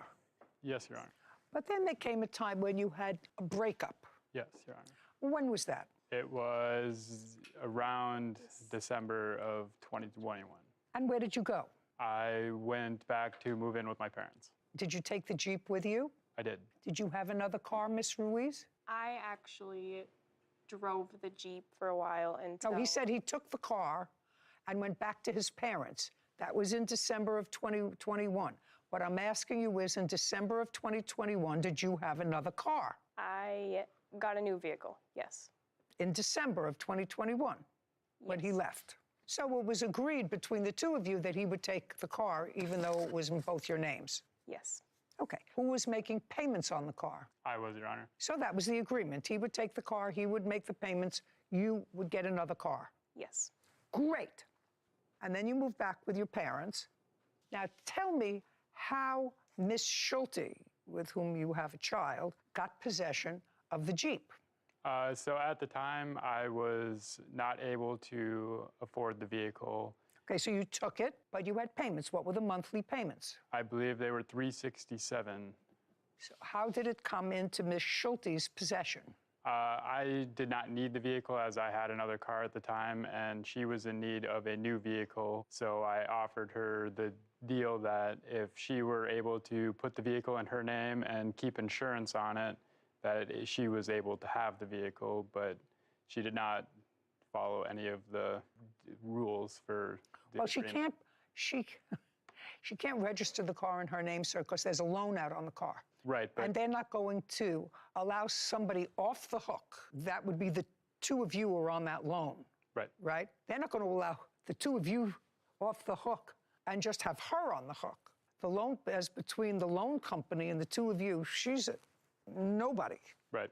So she can't register the car in her name unless she pays it off. That was the idea behind the agreement, Your Honor. Well, I don't know what the idea was. You mean the idea was that she make the monthly payments? Yeah, she was to continue making the monthly payment. That's okay. She can make the monthly payment. She still can't register it in her name as the owner because there's a lien on the car by the people who gave you the money to buy it. Correct. So she can't register because there's a lien on it, on your title. Do you have your title? I do. And I want you just to look at your title and tell me what it says under lien holder. It says the bank that has the title to the vehicle. Right. And they actually hold the title. She can't register it in her name. So in effect, what you said to her was you can use the car as long as you make the payments. Correct. Because I can't make the payments anymore. Okay. And then you went back to Miss Ruiz. Correct. Okay. And when did you go back to Miss Ruiz? Month. This was in January of 2022. So a month later. Yes. Now, your agreement with her is that she could use the car. Correct. She has use this car as long as she made the payments. And had insurance on the vehicle. Okay. Did she make the payment in January? Late. Did she make the payment in January? She did. What about February? She did. What about March? I do not believe so. What happened in April? And Isaac Thompson claim Isaac's ex-girlfriend, Donna Schulte, owes for towing fees and vehicle repairs from an accident. Okay. Did she make the payment in January? She did. What about February? She did. What about March? I do not believe so. How long did you have the car? Until April. Did you make March's payment? I did. Do you have proof of that? Well, I have 3 payments, so January, February, March. Yes. The answer, I don't have to see them. I believe she has them. So she paid January, February, March. What happened in April? She was not making the payments. There was still... She made January, February, and March. Now we're in April. Yes, she did not make the payment. We did not get the Jeep back until May 3rd. Just a second. What happened in April? Did you ask for the Jeep back? I was asking for the vehicle back shortly after giving it to her because she wasn't holding up her end of the agreement. What was her end of the agreement? I just told you she couldn't register it in her name because she doesn't have title, neither do you. I understand that. Right. The agreement was that she was supposed to continue to make the monthly payments and she was supposed to put insurance on the vehicle. She was not making the payments on time and she did not have insurance on the vehicle. No, she made the payments. She made January, February, and March. Late, now, which affected my credit. Well, that's too bad. That wasn't your agreement. Your agreement was that she was to make payments. There was nothing you agreed that she had to make the payments on time. I assume that your girlfriend, Miss Ruiz, did not like the fact that your old girlfriend had the car that was titled partially in her name. I want you to answer that question, sir. It's a very easy question. You don't have to be a soothsayer and you don't have to have an advanced degree in psychology to know that your current girlfriend and the mother of your child, of your new baby, doesn't like the fact that you gave a car that's in her name to your old girlfriend with who you have a child. You don't have to be a genius to figure that out, right? You're right. Oh, right. So old girlfriend didn't like the agreement, but you had made an agreement with her. Now, did you have insurance on the car, and was that part of your agreement? Don't look up at the sky. Look right here. It was, yes. Yes. Did you have insurance on the car? Insurance was on it for a little bit, but then I was trying to find a new insurance company. So the answer is no. Yes. Okay. Well, then he had every right, despite the fact that you made the payments, to get the car back, because if something happened to that car and you were driving it and it didn't have insurance because you were trying to find different insurance, because actually you have no liability on this thing. If you have an accident, they're going to go after the owners of the car if you have nothing. Do you understand? Yeah. Okay. That was your deal, and you breached the deal. So now he asked for the car back because you didn't have insurance on it. You may have made the payments, but you didn't have insurance on it. And you asked for the car back in April. I asked for the car back numerous times. I don't care whether he asked the car back numerous times. You had no right to ask for it back until you knew she had no insurance. The reason you asked for it back is because Miss Ruiz didn't like the fact that Miss Schulte had a car. That is not correct, Your Honor. No. Your Honor, I did not have a problem with her having the vehicle because I didn't want to have it anymore. I got my own vehicle. I was not upset at the fact that she had it. They do have a child together, and I do know that she needs a vehicle to get their child around. Are you telling me, Miss Ruiz, that it didn't bother you that your name was on the title and therefore you were responsible for that car? That's the and that car was being driven by Miss Schulte? Correct. Right. Well, just a second. If the car was just in his name, he can give it to whoever he likes. But it had your name on it. Yes. That's psychology 101. She had the car. You have a certain responsibility. You work. I'm actually a 24-hour caregiver for our son. He has a disability. Okay. So your lawsuit is when you got the car back, it was damaged. Yes, Your Honor. Okay. Did you have an accident with the car? Yes. When? April 25th. Did you fix the car? I was going to. I was having somebody...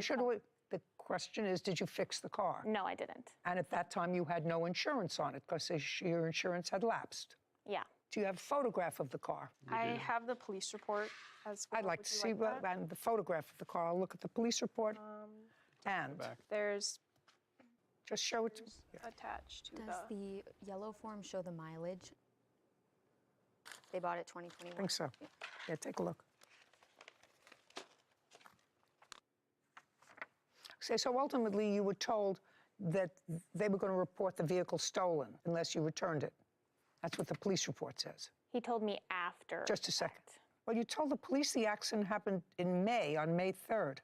Schulte, police then asked you about the accident she said she was involved in. Schulte said it occurred earlier that day on 5/3/2022 near 1500 block of Grenada North. We asked if you contacted the police. She said she did. Schulte said she struck another woman's vehicle and they both pulled over. Police officer indicates, I felt Schulte was being deceptive when I asked her if she called the police about the accident. And I don't think there's any other police report. Did you file a police report about this accident on May 3rd? I'm guessing... is not an answer.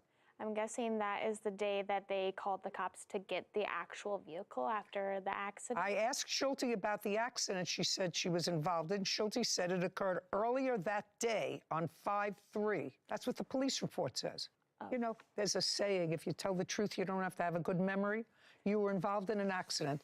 The damage was to the front end of the car. You hit another woman's car, is that right? That's what you told the police. That's what you told the police. Whatever it is, you're responsible for the damage. She's responsible for the damage. Oh, yeah. It's mostly to the bumper, right? There was a lot of underlying damage making the vehicle undrivable. There was damage to the transmission and some problems with the oil after. That's all right. I'm going to take a look at the estimate.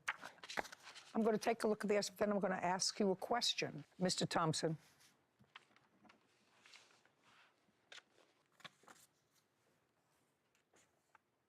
Take a look and see what The car? Yeah. I'm using an 80,000 mile valuation. I don't know how many miles were on it. It wasn't on the form, but it's 10 to 12,000 for a trade-in value based on the 80,000 mile valuation on it in good condition. Now, you signed an agreement with your lender that until this car is paid off, that you would maintain insurance on it. Correct. Did you? I did not. I took insurance. Isaac Thompson are accusing Isaac's ex-girlfriend, Donna Schulte, of damaging their car in an accident. Now, you signed an agreement with your lender that until this car is paid off, that you would maintain insurance on it. Correct. Did you? I did not. I took insurance. You signed an agreement with a bank that you would keep insurance on this car because the car really belonged to them until it was paid off. Yes, Your Honor. Right? Yes. And you did not. Correct. When was the last time you made a payment on the car? The 21st of last month. The car has been with you since when? May 3rd of 22. So a year. Correct. And is what you're telling me that you're current in your payments, but you can't drive the car? Correct, Your Honor. Where is it currently located? At my parents' house. It is sitting in the driveway at my parents'.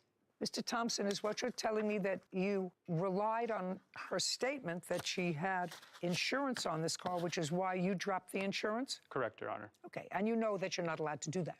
Yes. Right? Yes. So to fix your car is going to cost you, according to this estimate, $6,000. Correct, Your Honor. How much do you think of that as your responsibility? Realistically, none of it. No, legally. How much?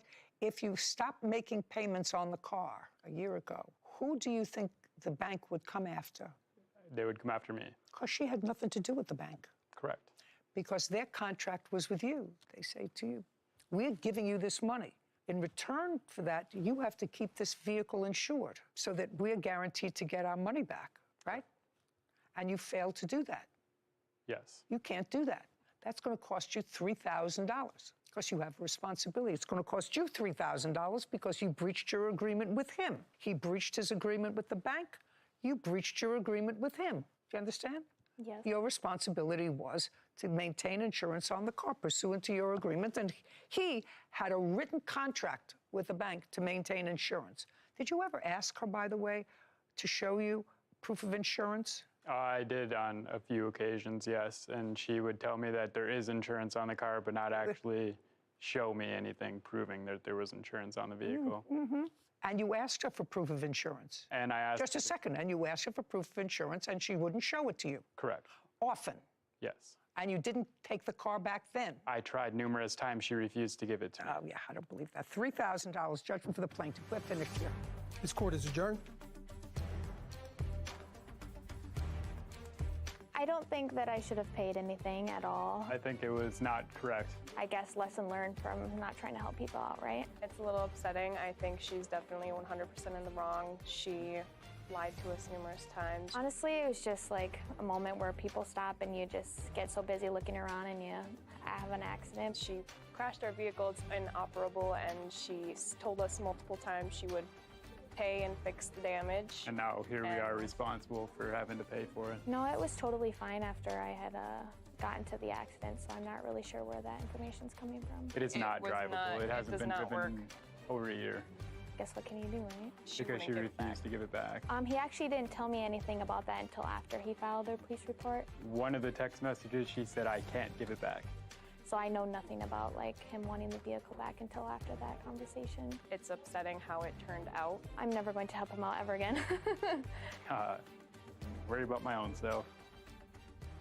You know, this isn't the first of these kind of things that we've had. The story may be different, but the people have to take away that if you have a contract with a bank, with a landlord, with a mortgage company, the mortgage company is not going to accept the fact, well, I found Joe Schmo to take over my payments, so I'm absolved of that responsibility. As between you and the company, you have a responsibility. I think it's actually very interesting, and I'm not so sure true, if they've been making the payments on this car and it's been undrivable for almost a year, or actually for a year. It's absolutely the wrong thing to do to turn a vehicle that you have a responsibility for contractually, because there's a loan, to anybody else. And if you do so, and you know, because she had to maintain insurance and put it in her name, well, you can't put it in your name because the bank owns that car. You don't I think that's a great analogy with the mortgage company as well. You know, you sublease a room to a friend and you make your own agreement with them. But the background check, the credit check that the company, the mortgage, you mean a lessee, or the lessee are going to use doesn't apply to that third party that you deem acceptable. So, yeah, I agree that. So you'll always be responsible for the rent unless the landlord decides to allow you to sublet without permission. That's their agreement with the third party. That's their agreement, not right. yours. This was not the bank's agreement with the defendant. Right. Yeah. Ethan Shepard is suing his neighbor, Joseph Hale, for vet bills and pain and suffering. Court come to order. All rise. Have a seat, please. Hello, Judge. Case 3016, Shepard versus Hale. Thank you. You're welcome. Mr. Shepard, how long have you and Mr. Hale been neighbors? About 3 years. How long are you living in your property? About 15 years. So he's the newcomer? Yes. And you are neighbors, but you live across the street from each other? Or next door. Right next door? Do you have a photograph of the property? Yeah. I'd like to take a look at it. Oh, there it is. Okay. Your house is on the right or the left? My house is on the left. And your driveway is all the way left. I see a car in your driveway. Is that correct? Yeah. Going into a garage area or the side of the house? The garage is on the, when it turns in. So like. Yeah, okay. And the defendant's driveway is close to your house, is on your side of the house? Yes. Now, you each have dogs. You have a German Shepherd? Yeah. How old? He's gonna be 3. Wait, we got him in 2019, right, 3? 4, sorry. Who's that? That's my mom. Yeah. Math. And you have 2 dogs? Correct. What kind of dogs do you have? I have cane corsos. Tell me what they look like. They look like they're mastiffs. Could you bring one up, Sarah, for me to take a look at? Sure. Unless you have a photograph. I do. She's going to show me anyway, because I know what a German Shepherd looks like. Oh, a German Shepherd. I thought you were talking about. No, King King Corsos? Corso. Yeah. Oh, they're big dogs. Big guys. Big dogs. How old are your dogs? About 4 and 3.5. Anyway, this is what the lawsuit is about. It is your claim that the defendant's dogs, while unleashed, came on your property, attacked your dog was injured. You want the defendant to be responsible for whatever vet bills there were, and for punitive damages, you're suing him for $10,000. Defendant says that your dog actually came onto his property, and then they ran back onto your property, and that your dog was unleashed at the time that this happened. Now, the incident occurred on what date? On March 5th, 2023. According to what I read, you were going shopping with your mother or your grandmother? Your mother. My mother. We're gonna drive around the city, practicing for my driving test. And you were taking the dog with you? Yes. And that was the plan. You were going to drive around, the dog was going to sit in the back seat or whatever. And you decided that you had to go to the restroom. So you went back into the house before you left. Yes. So your mother is here. And your mother's going to stand up now because your mother was there from the beginning. Your last name is? Shepard. Shepard. Ms. Shepherd, we're going to go to March 5th, approximately what time? 2:30. I'd like you to go over to that photograph. Now, you were leaving the house with your son. He said, I have to go back into the house, go to the bathroom, and you were taking the Shepherd with you. Show me where you were getting into the car. So my car was parked here. Buck and I came out of the front door, and we're standing about here. Buck went into the yard about right here, was smelling around. Just a second. So let's do this slowly. Okay. You come out of the house with Buck. Yeah. So we walked across the driveway. Yes. Into the front yard about here. No, that's not what you said a moment ago. A moment ago, you said you were standing here and Buck walked over to the grass. That's what you said a moment ago. Okay. Yeah, I'm sorry. I want you to be very, very careful. Okay. Let's be very careful. Okay. Because I'm creating a picture in my mind, and I don't want the picture that you create for me to be different from what actually happened. Okay. Do we understand each other? Yeah. You walked out of the house with Buck. Yes. You were going to go in your car. Yeah. You were standing where? I was standing here in the driveway. You were standing in the driveway, and the dog walked into the yard about here. Okay, to relieve himself. He was just smelling. Smelling around. Yeah. Okay, and at that time, the dog was unleashed. Correct, because we were about to get into it. Not because. Okay. The dog, a big dog, was unleashed. Yes. Okay. And so now he's in the middle of the yard, unleashed. Correct. And what happened next?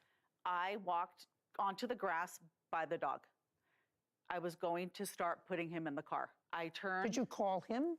Did you call him to come to you? No, I was standing next to him. No, you weren't. You were in the driveway. You said you started to walk over. You said you started to walk over. Correct. And I said to you, did you call him first because you're standing in the driveway? Did you say, Buck? No. Well, how are you going to get him? You're going to grab his collar? How are you going to grab him to put him in the car? Shepherd claims his neighbor, Joseph Hale, owes for vet bills and pain and suffering. Joseph is countersuing for damages from an assault with a baseball bat. Now, I said to you, did you call him first because you're standing in the driveway? Did you say, Buck? No. Well, how are you going to get him? You're going to grab his collar? How are you going to grab him to put him in the car? I walked to him to bring him to the car. I didn't call his name. I just walked to him. And how are you going to bring him? I mean, when I say... He's going to follow me to the car. Well, he knows we're getting him. He knew we were going to get into the car. Well, he didn't know you were going to get into the car. If you called it... I didn't have time to say anything.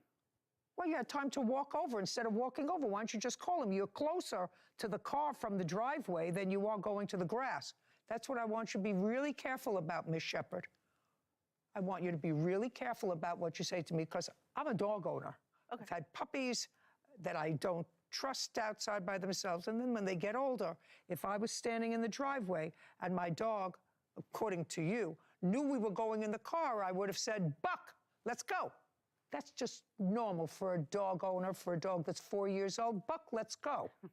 Not walking over and leaning over and grabbing him because he's unleashed by a collar, which I assume he had on, to walk him over to the car. Doesn't make sense to me. Okay, let's continue with this. Okay. So now the dog is unleashed, you're walking over on the grass. Correct. And I'm standing next to Buck. I'm walking towards him, looking out towards the street because I'm walking forward. I see Bruno, the black dog, look at us. He takes off running around our little fence here and starts heading over to where I am standing with Buck. I start screaming, no, no, Buck, no, no. Buck turns and sees Bruno. Bruno is on him. They're wrestling, they're chasing, they're running to our porch. I'm running behind them, screaming. I run inside my house, grab a bat. We have bats at our front door because there's a lot of homeless people and we have to protect ourselves. They've come to the door before. While I'm getting the bat, I throw off my sandals. My mom hears me screaming, who was in the living room. She stands up, goes to the door. Ethan was in the bathroom, going to the bathroom. They both run out into the front yard. I follow them out. When I come out, I now see Joe Who's Joe? Raise your hand. Oh, I'm sorry. Joe, our neighbor. He is now in our yard. The female dog, Beulah, is on Buck. They're fighting. Show me where. By my car. This isn't my car. This is my dad's, but my car was here. They're fighting by my car. The dogs are biting. Joe's on the ground in between the dogs with Beulah's collar. My son is standing there screaming. Bruno, the black dog that had started the fight, was now on our grass. He was headed home. He turned back and looked at me, and I had the bat, and I'm screaming at him, "Go home, Bruno, go home! Out of my yard!" Joe is saying, hit him, in the midst of him with the dogs fighting. I chased Bruno into his yard. So now Bruno is standing here. Now this fence he goes is how around the fence. this fence stops on the property before the property ends. Yeah, it goes, there's a couple feet where it's just free. There's like a meter thing in the ground. Okay. Yeah. How high is that fence? Maybe to my knees. Oh, I see it, please. Oh, here's Okay. Like you can hop over it. I'm standing here yelling at Bruno. Oh, this is an easy hop fence. This is yes. This isn't a high fence. This is a hop fence. It's not designed to do anything but visually separate the property. I understand. Yeah.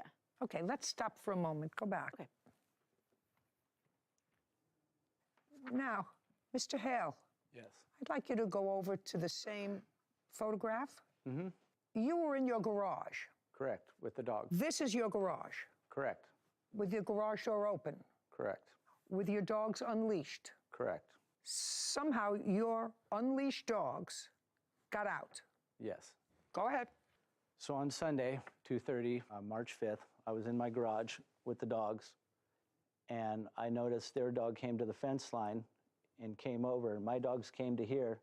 They're looking at each other. Their dog growls. The dogs run out, come over, start running over here. I give chase. Okay, let's stop there. I want you to read that back to me, and I want you to listen carefully to what Whitney is going to read. Okay, so on Sunday, 2:30, March 5th, I was in my garage with the dogs, and I noticed their dog came to the fence line and came over. Came to the fence line. Just stop there 1 second. Show me the fence line. Show me came over. Careful. Show me came over. Technically not came over it. Okay, on the fence that's line. what I wanted to make sure. So technically, there's nothing technically. That's like basically. Correct. Their dog did not come on your property. Their dog came to the fence. Your dogs came to the fence, but their dog did not come on your property. Go back. That's either a yes or a no. Your dogs came around and went on their property.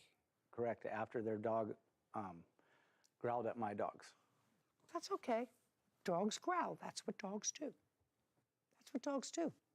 Your dogs got on to their property. And as a result of that, their dog was injured, and you're responsible for the vet bills. That's easy. You're responsible for the vet bills. Their dog was unleashed. If you had said to me, yes, their dog came around to and then scooted back to my property, we would have had a whole different scenario here. But their unleashed dog was on their property, and your unleashed dogs came on their property, and there was a dog fight, and you're responsible. Now, I also understand, sir, that this was not the first time that there has been an incident involving your two dogs. Correct. Is that right? The first one was several years before. Correct. And at that time, several years before, there was also some injury to the German Shepherd. Ethan Shepard is accusing his neighbor, Joseph Hale, of owing for vet bills after Joseph's dogs attacked his dog. Joseph is countersuing, claiming he was assaulted with a baseball bat. Now, I also understand, sir, that this was not the first time that there has been an incident involving your two dogs. Correct. Is that right? The first one was several years before. Correct. And at that time, several years before, there was also some injury to the German Shepherd. Correct. Well, do you own your house? No. You rent? Correct. How long have you rented there? 4 years. You have a landlord? Correct. You have homeowner's insurance? I had renter's insurance. You had renter's insurance. You don't have any more. No. You want to tell me why? The renter's insurance, it lapsed 2 weeks prior to the first altercation. And then after that first altercation, the shepherds, during all that, I paid the vet bills and took care of everything as I should. From your insurance? No. Without your insurance? Without my insurance, out of pocket. And then they got an attorney involved and tried to sue over that incident. Well, with that being said, your insurance company dropped you. Correct. Well, of course, because when you applied for renter's insurance, did you tell them that you had 2 King Corsos? Yes, they did. And they probably upped your premium? Did they up your premium? No. Sarah Rose, there's a registry for the top, well, they're more than the top 5, but just give me the top 5 most dangerous dogs as rated by insurance companies. So I have a Forbes article that discusses dog breeds that are banned by the top insurance companies, and it puts them percentage of banned lists with this breed. Let's go to German Shepherds. 45% banned. 45%. They're banned 40% of the time by insurance companies. 40. 45. 45. And what about King Corsos? 19% of the time they're dropped or not offered coverage due to the breed of the dog. So I would suggest that you have these big dogs and you have no insurance anymore. Do you have a job? Yes, I do. Make a salary? Yes. You know, something happens, they can attach your salary. Something happens with those 2 dogs, they can attach your salary. So you can't be cavalier about these large dogs that have already showed a propensity that they can be violent. That's on you. You know, it's one thing, and believe me, I'm not minimizing the fact that a dog was injured, but it could just as well have been a small child that ventured on to your property. You have to keep those dogs in check all the time. You too. There's a reason why you're supposed to have dogs under your control at all times. And I say this, especially big dogs that can cause serious damage. Now, what were your vet bills? Total of $377.33. I'd like to see them. Sorry.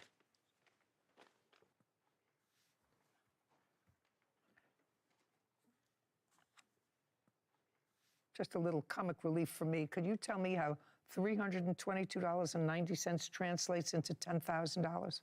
For emotional distress. For Whose? attacks. Mine. Whose? For yours? Yeah. You were in the bathroom. No, I came out during the fight. I know. Okay. $322. Okay. That's on your team. You have a counterclaim for $10,000. Yes. And your counterclaim is that while you were trying to separate these dogs, you got bit. I did get bit on my hands and wrists, and I have pictures. And why do you think he's responsible for that? It was their dog that bit. Who cares? The incident was, put your hand down. The incident was precipitated by your dogs not being under your control. And if you got into the mix and try to separate them and their dog bit you, well, that's what happens. That's why you should keep your dogs on leashes.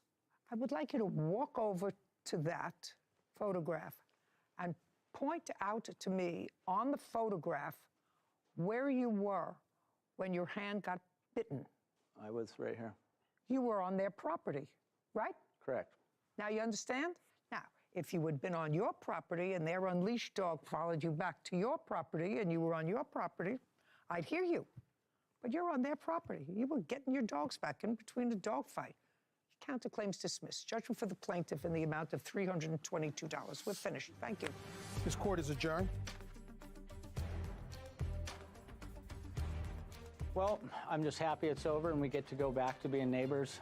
I think it was fair that he had to pay the vet bills, but I think emotional distress could have been given a little bit as well. I dove into the middle of the dog fight and separated my dog from both dogs fighting, and I brought my dog back onto the property. Traumatic. Seeing my dog get attacked for the second time by these same dogs and having to live it all again. Their investigation was to see who was at fault, but both dogs were off leash, so they deemed no one at fault. I think it was fair. I just wish that we could have touched base on the main reason why we're here. It was my son's emotional distress. He had to see a psychologist. Seeing our dog in distress and his demeanor had changed. I mean, I'm happy with her ruling, but I just wish we would have had a little more say That was from the first altercation 2 years ago. He was bitten in a dog fight. We did not determine if it was my dog or his dog. They came out because we felt that if the dogs needed to be taken, or we just felt like it was the right thing to do, that they needed to come out. Well, we just both keep our dogs on a leash and stay away from each other.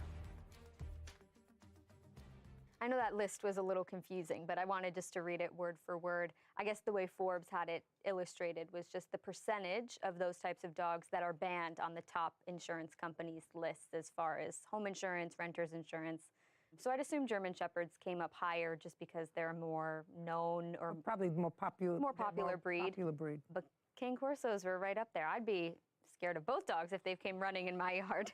Yeah, it's so frightening, and I love dogs, but I'm not a big dog lover. You're a small I'm dog. a little dog person, because if they bite you, they can't kill you. They can nip you and, could be uncomfortable for a couple of days. But I would be petrified if 2 Cane Corsos came running in my direction and nobody was in tethered control of them. And people think, their dogs are wonderful with them, they're gentle, but this defendant had a history with his dogs. He actually paid out of pocket a couple of years ago for injuries that his dogs caused. Anyway, you have a big dog, you're supposed to have big responsibility. You want less responsibility? Get a Chihuahua. Gabrielle and Angela Alfredson are suing their stable landlord, Glenn Garatiano, for rental fees after being forced to move their horses from his property. Court come to order. All rise. Have a seat, please. Hello, Kevin. Good morning, Judge. Case number 3028, Alfredson versus Garatiano. Thank you. You're welcome. I'm going to speak to you. What's your first name? Gabrielle. Gabrielle, this is your mom, and you had horses. We do, both of us. How old are you? 21. In what month and year did you start to board your horses with the defendant? February 2023. And where had they been prior to that? Charlotte, North Carolina, where I lived before moving to Charleston. And your mother? And she still lives in Charlotte. She has plans to move to Charleston. How many horses did you have? I have one and my mom has one. But you took both of them with you? Yes. Tell me why. They've been together for over 6 years. This is something we do together, me and my mom, and since she had plans to move, we didn't want to stress them and separate them, so we wanted to keep them together. Okay. When you moved with the horses, you were the person who found the property? Correct. And did you meet with the defendant? Yes, I did. Did you ultimately sign a lease with him? Ultimately, yes. When? Month and year? It was beginning of February 2023, I believe. I have the lease. I'd like to take a look at the lease. It is on my phone through emails. I want to look at the lease. I have it, ma'am. Oh. Would you like a copy? Yes. These are copies of all the documents I'll be speaking about today. I don't want to see all the documents. I want to see the lease. Coming up, Exhibit B. Thank you.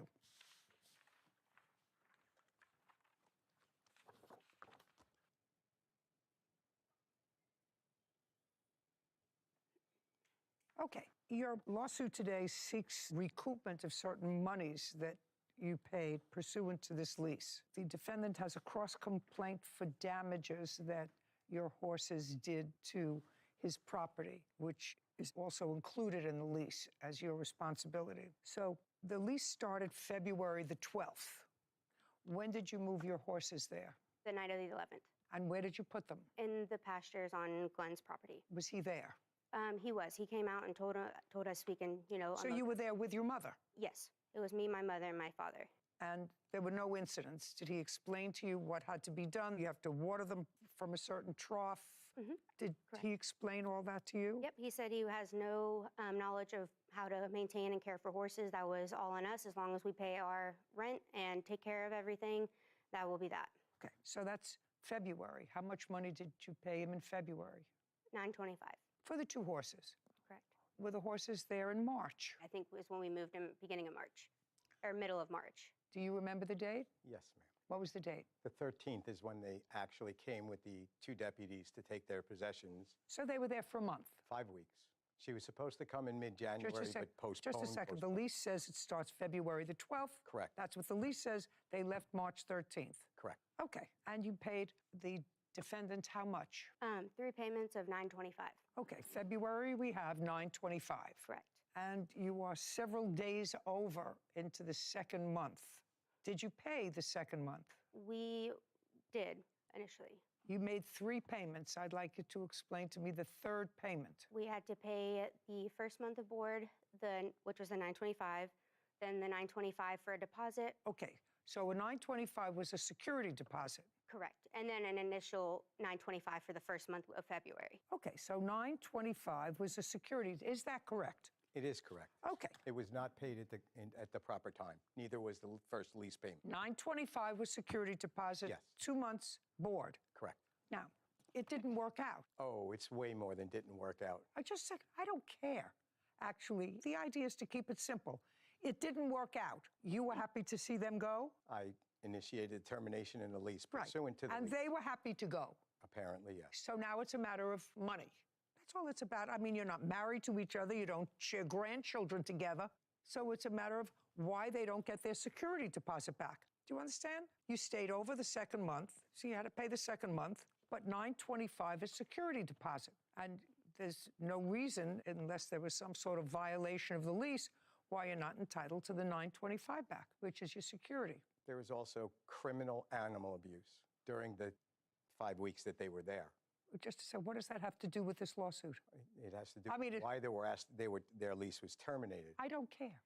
Okay, that's fine. They want their money back. They don't want the pasture back. And I understand from your papers you believe that they weren't adequately caring for the animals, and because they weren't caring for the animals ate up your pasture. I don't know. You're going to show me what you're alleging in order to avoid returning their $925 security deposit. That's part of it. Ball's in your court. Okay. Security deposit.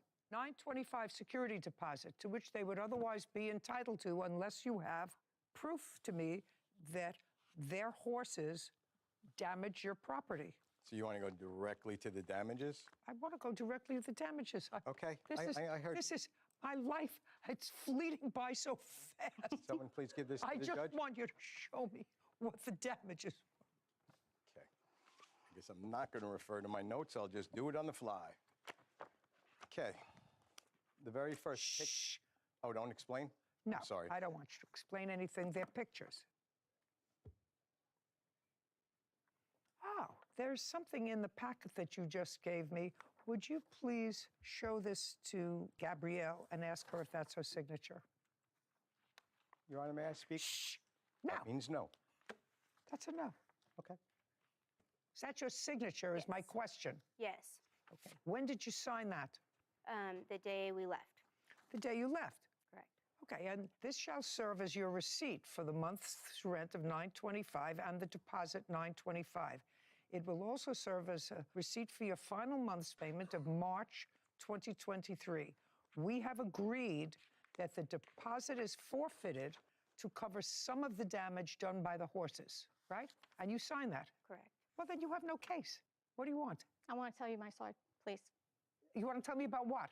This whole incident. I don't care about the whole incident. Your Honor. Okay. Just a second. You don't understand. This is a contract. She signed a lease as a contract. She's 21 years old. In order to leave, you left. You were both happy to be done with each other. Your daughter, who is the lessee, signed this agreeing for the 2 months' rent and to forfeit the $925 deposit. And there's an acknowledgement that the horses did damage to the property. That's it. So you have no case. Does it say acknowledgement? What? Does it say that, acknowledgement, or if there was damage to the property? No, it says we have agreed that the deposit is forfeit to cover some of the damage done by the horses. Now, you're really being so annoying to me. I'm just about. I'm just a second. Preparing my next piece of paper. That's all. Just a second. Don't prepare anything. So far, you're not losing. The only thing you're losing is my patience. You said I have 43. And Angela Alfredson claimed their stable landlord, Glenn Garatiano, is wrongfully keeping their rental fees and deposit. Glenn is countersuing for property damage caused by their horses. Okay. We have agreed that the deposit is forfeit to cover some of the damage done by the horses. Now, if I were you, one word I would have absolutely eliminated is some of the damage, because that says to you, bing, it's not to liquidate the damages done by the horses. It says to cover some of the damage done by the horses, which is his counterclaim. So the fact that this didn't work out and you were unhappy is absolutely irrelevant to a lawsuit. Do you understand? Irrelevant. Now, did you and your tenant have any discussion about what damage you allege that the horses did? Yes. Was that the day that she left? No, ma'am, it was prior to that, numerous occasions. Can you imagine I have something important? Just please, sir, ma'am, I have something important to show you. Sure. Give it to Kevin and answer my question. I shall. Great. Do you have anything in writing, emails, etc., to demonstrate to me, other than verbal conversations, that the tenant was made aware of damages that the horses would... The 43 pieces of evidence I would like, just a second. Does have that evidence that you're asking for. Everything that you're going to hand me in that 43 pages, I just want to let you know, because when I go through 43 pages, if all of it is not relevant to the damage and the amount of damage that the horses did, that's not going to put me in a good mood. So make sure you're sending me all that stuff. Hold on a second. This is important prior to even looking at that receipt. If you'd please refer to the last page of the summons and complaint. What are you showing me? What I'm showing you, ma'am, is that the summons and complaint was filed by the father. I don't care. No, ma'am. This is filing an illegal court document. I don't know why you don't care. I don't care because I wish I could care. For your sake, I want to care. But for the purposes of this case, I don't care. All I want to see from you is the damage that you are alleging that was done to your property in excess of $925, which you kept as security deposit.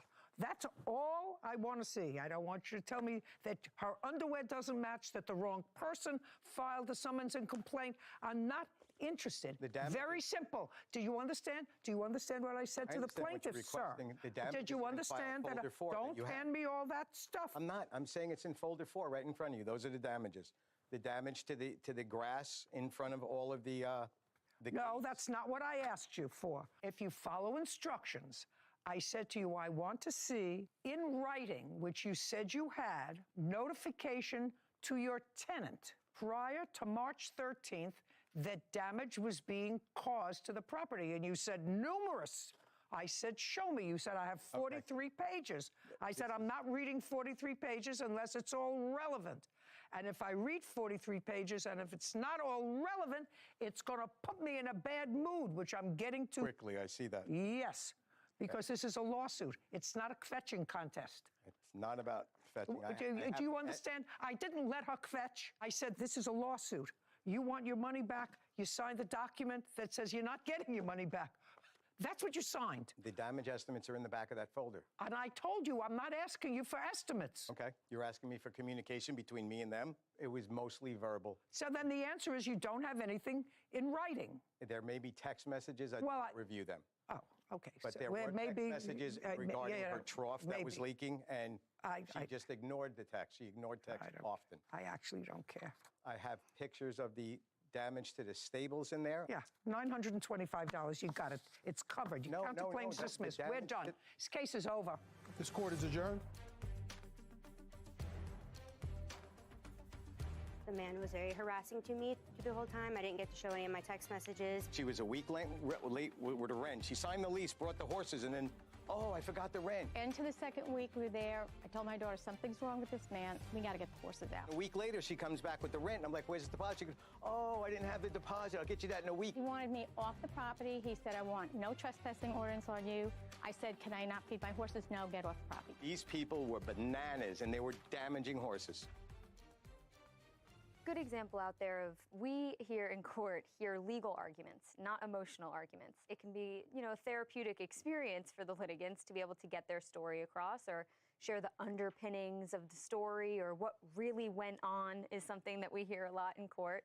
But it doesn't matter how many color-coded files you have if they don't contain evidence that are pertinent to the legal argument, not the emotional argument.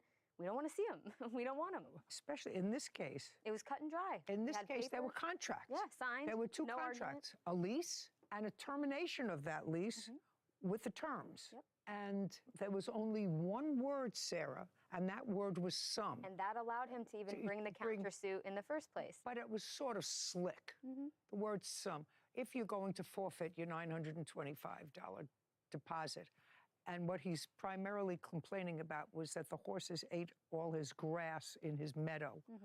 Right, for $925, you can buy an awful lot of grass seed. Sure. They're not about to build him a whole new piece of property. Didn't work out. There was a contract. Sort of interesting. Yeah. Is suing her ex-brother-in-law, Dwight Francis, for assault and a false arrest. Court come to order. All rise. Have a seat, please. Hello, Judge. Case 3030, Gaines versus Francis. Thank you. You're welcome. Miss Gaines, who is this? My witness, my twin sister, Lucinda Gaines. And your sister is married, but in the process of divorcing the defendant. Actually, they're already divorced. When were you divorced? August 18th, 2022. Okay. The events surrounding this case happened in November of 2020. Yes. Each one of you claimed that they were assaulted by the other. In November of 2020, your sister and the defendant were having trouble in their marriage. That be a fair statement? Yes. And your sister had complained previously to you that the defendant was trying to get her in trouble, alleging that she assaulted him. Absolutely. So on November the 8th, you receive a call from your sister. No, we was already on the phone, Your Honor. So you were on the phone with your sister. Yes. And I want you to relay the conversation that you had with your sister on that date. Well, we were just sitting there chatting like we always do. We were just laughing, talking about her schoolwork. I was talking about my schoolwork. We both had tests coming up, so we were just relating to each other in that manner that we always do every day. Okay, let's go. Move it along. Anyway, all of a sudden, I heard, after an hour of talking to her on the phone, I overheard him say, "Let's fight. Let's do this without the cops." And I was like... You heard him say, "Let's fight. Let's do this without the cops. We could fight right now. We could fight right..." I want to be very clear, because Whitney is taking, let's do this without... The police. The police. That you remember. That I remember. Don't speak. Let's do this without the police. And what's the next thing you heard him say? They just started arguing, so... Just a second. Would you go back, Whitney, please, and tell me what the plaintiff said? She said that he said two things. Yes, let's fight. Let's do this without the cops. Let's fight. Saying that to my sister. Shh. Let's fight.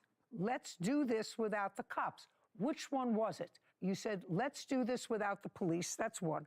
Or let's fight. Let's do this without the cops. Which one did you hear? I overheard him say both things to my sister, and I just hung up after that. What both things? He said, I didn't have no idea he was there. I said, "Cinda, who's that?" She said, "Dwight." I said, why, what's going on? And then I just hung. She was like, "Oh, what's going on?" Yeah, and I just hung up. I said, "Okay, I'm just gonna hang up." Why?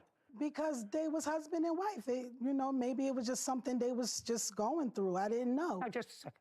Let me explain something to you. I'm beginning to suspect what you're telling me is a whole lot of who shot John. You're on the phone with your sister. You're talking about tests like you're talking about every day, blah, blah, blah, blah, blah, blah, blah, blah, blah. Then you hear something that would cause me concern. You hear, let's fight. Let's do this without the police. And according to you, what you said to me was, so I just hung up. I said, "Cinda, I'm gonna hang up and I'm gonna call you back." She was like, "Oh, I'm gonna handle this." Just a second. Don't speak. Yes. Let's go through it again, because now we're getting a different story. Let's do this. Let's do this without the cops. And then, what did you say to her, and what did she say to you? I asked her, who was that in the background? You said, who was that in the background? And she said, Dwight. I said, oh, I thought he didn't be there anymore. Okay. And so she was like, oh, I'm going to handle it. I'm going to just call you back. So I said, okay. Okay. She said, oh, I'm going to handle it. I'll call you back. So you didn't just hang up. Just a second. You didn't just hang up. No, I didn't. You had a continued conversation. I didn't really want to hang up, but I hung up because she You didn't just hang up. You had a conversation with your sister, and your sister said, I'm going to handle it. That's what you said she said to you. Absolutely. After 20 minutes, I called. So I felt like they got into a fight. Why I felt that way, because I don't care why he had her just a arrested. Second. Just a second. I don't care why you felt that way. Yeah. I don't care what you felt that way. Because he got her arrested on October 27th, 2020 for assault. I had no idea. I was calling her. So we had her arrested in October for domestic violence. Yes, 2020. And then so a month before, he had her arrested for domestic violence. What happened to that case? Do you know, Miss Gaines? Do you know? The answer is yes or no. No. But you know he had her arrested. Okay, so now we're in November. Your sister has clearly allowed him back into the house, right? She didn't say, it's Dwight, he doesn't belong here, I'm going to call the police, because according to you, she's having a pleasant conversation with you. And he's talking, who is that Dwight? Oh, he's here. So you went to your sister's house. Mm-hmm. You didn't call the police because you were worried. You went over to your sister's house. Now I want you to tell me exactly what happened. Be careful, because you know, I've been doing this for 50 years. Do you understand? Yes. What you're about to tell me, I've heard 100 times, all different kinds of versions, but certain things make sense and certain things don't. Do you understand? So now I'm going to ask. I thought the police would be there by the time I got there because my sister told me. I don't care what you thought. She told you what? She told me she was going to go to jail and I just Oh, just a minute. We're getting a lot more into this conversation now. Hold on. First we started with I hung up. And then you said, my sister says to me, when did when I called back, she said. Just a second. So you called back and you got her on the phone. I said, oh, okay.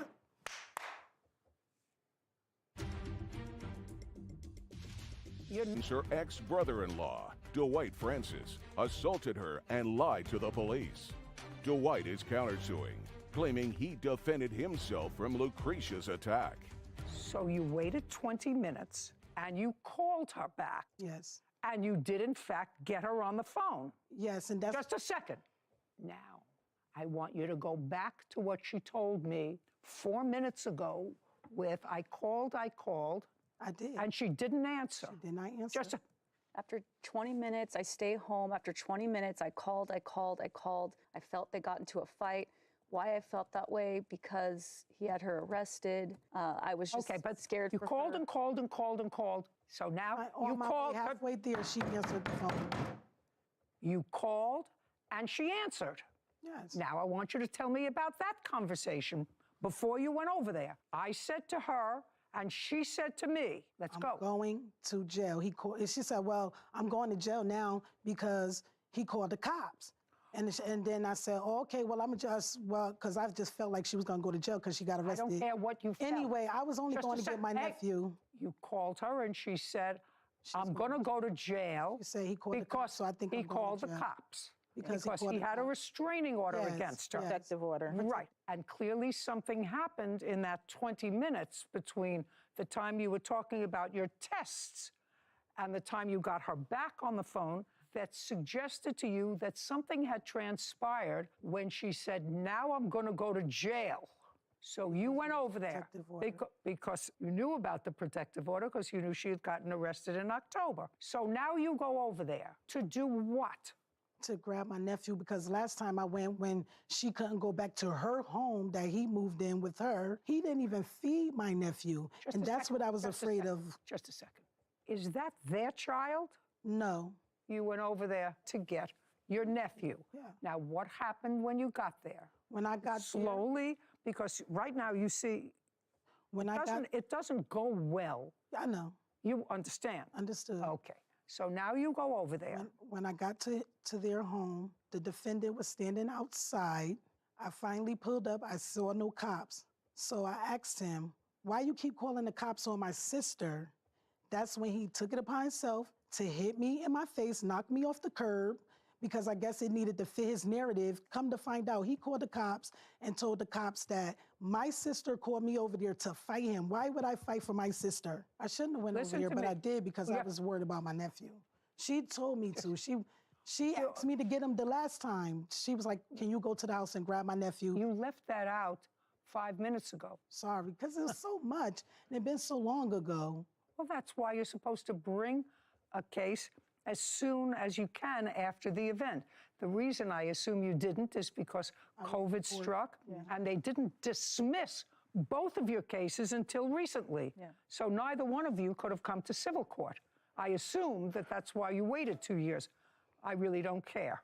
Now, that's what you say happened, that you came over there and got out of the car and calmly said to him, "Why do you keep calling the cops on my sister?" Yes. That's what you remember you said to him? Yes. Calmly. Why do you calmly, really agitated, because I was home doing my own thing, you know, and it was Well, I want you to tell me what happened. You got out of the car. Clearly, you're bigger than he is. Exactly. Clearly, you're bigger than he is. So is your sister. You got out of the car, and now you're agitated. So you didn't just ask him. You said, "Why do you keep calling the cops on my sister?" And he punched you. Yes. Okay. Now, and knocked me off the curb. I was stuck under the car where he proceeded to keep pounding on me in my head. And I almost lost consciousness, which I did lose consciousness. My hands was all cut up. I have proof from trying to cover the blows, but I had nowhere to move because of... Just a second. What part of your hand was all cut up? Both of my hands, because I was trying to hold it, because I was on the concrete. Just a second. Your knuckles on both hands were cut up. Mm-hmm. That's not a defensive wound. Those are? No. That's not. No, dear. That's not a defensive wound. This is a defensive wound. This is from hitting somebody. But I'm trying to grab my hoodie down so he could stop punching me in my face. So that's what was happening, because I was trying to. I still don't understand why you got. I don't know how. I don't know. I don't know either. I don't know whether you're going to show me. I'm going to look at all your proof. I'm just examining you first, since there are cross complaints here. You're trying to speak over me. Sorry. Yeah, clearly, you're not intimidated by your surroundings. That's her version of the events. She came over to the house and she asked you why you keep calling the cops on my sister. And you punched her and kept punching her until she almost lost consciousness. Now, you want to tell me your version of these events? Okay. How long, by the way, had you been in the apartment with her sister? 6 or 7 years. No. You had her arrested in October. So clearly she was arrested and she was out of the house. Is it your house or her house? Her house. She wasn't out the house. So she was arrested and you were both still living in the house together? Yes, Your Honor. Okay. Since October? Yes, Your Honor. So you were there and she was there? Same way, Your Honor. Same way? Yes. She was released by the police and you were there, she was there, and her son? Yes, Your Honor. Is that correct? Yes, it's a partial. Judge, don't speak. Okay. So when you said, "What's Dwight doing there?" you clearly didn't know that they were still living together. No. Good. So now you tell me your version of the events of November 8th, 2020. Tell me what happened. Okay. Lucinda was keep coming at me. How did she keep coming at you? Like coming up in my face, like she want to fight with me. And I never want to fight at all. That is not true. If you say one more word, I'm going to throw you out. Do you understand? That wasn't me. That was her. Oh, you're easy. You're going to be gone. Did you call the police? Yes, Your Honor. Okay. Did you call the police before Miss Gaines got there? Yes, Your Honor. Okay, so now you called the police, and clearly she heard it. Yes, Your Honor. And she said to you, "I'm going to get arrested." That's what you said. Because it was a... Did you say something? There is no indication. Lucretia Gaines has accused her ex-brother-in-law, Dwight Francis, of assaulting her and lying to the police. Dwight is countersuing Lucretia, claiming she assaulted him.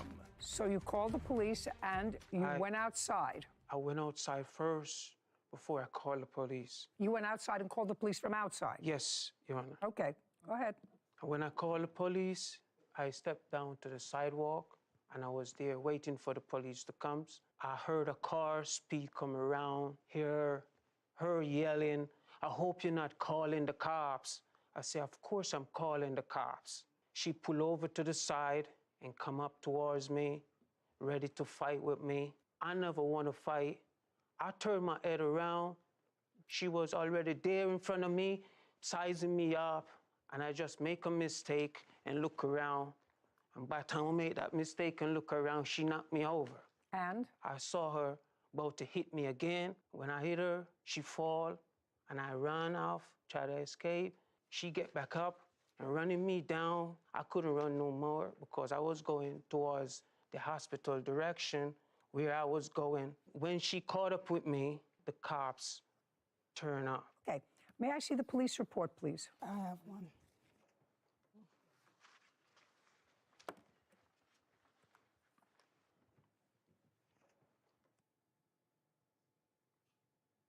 Well, it's practically impossible to determine which one of you instigated the physical part of this altercation. Each of you claimed that the other threw the first blow. Listen carefully to what I'm saying. That's what she says, and you said that she hit you first. So it's impossible to determine who hit who first. However, the police report is very telling. It says that when the police arrived, they found you on Kensington Street. And you told the police, you're Lucretia, yes, said Francis, that would be him, began to walk down Kensington Street. So the fight had begun, and he got up and started to walk away towards Chapel Street, which is consistent with what he said. And Lucretia said she ran after Francis and began fighting with him until the police arrived. That's what the police report says. I can show you. I couldn't even run. I had torn meniscus. Just a second. There's no way. I'm telling you what the police wrote in their report that you told them.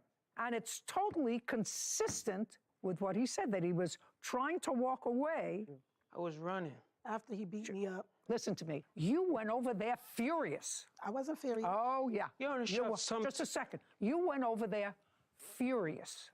Absolutely not. Your Honor, Absolutely not. Can I tell my story, please? Can you tell your story? Yes, please. Oh, be my pleasure. I got a couple of questions to ask you as long as you want to testify. Okay. There is no indication here from you to the police or any other authority that he ever put his hands on you. What you complain about him is that he's disrespectful, he taunts you, he says nasty things to you, he calls you names. In response to that, you assault him. No, I don't, ma'am. Oh.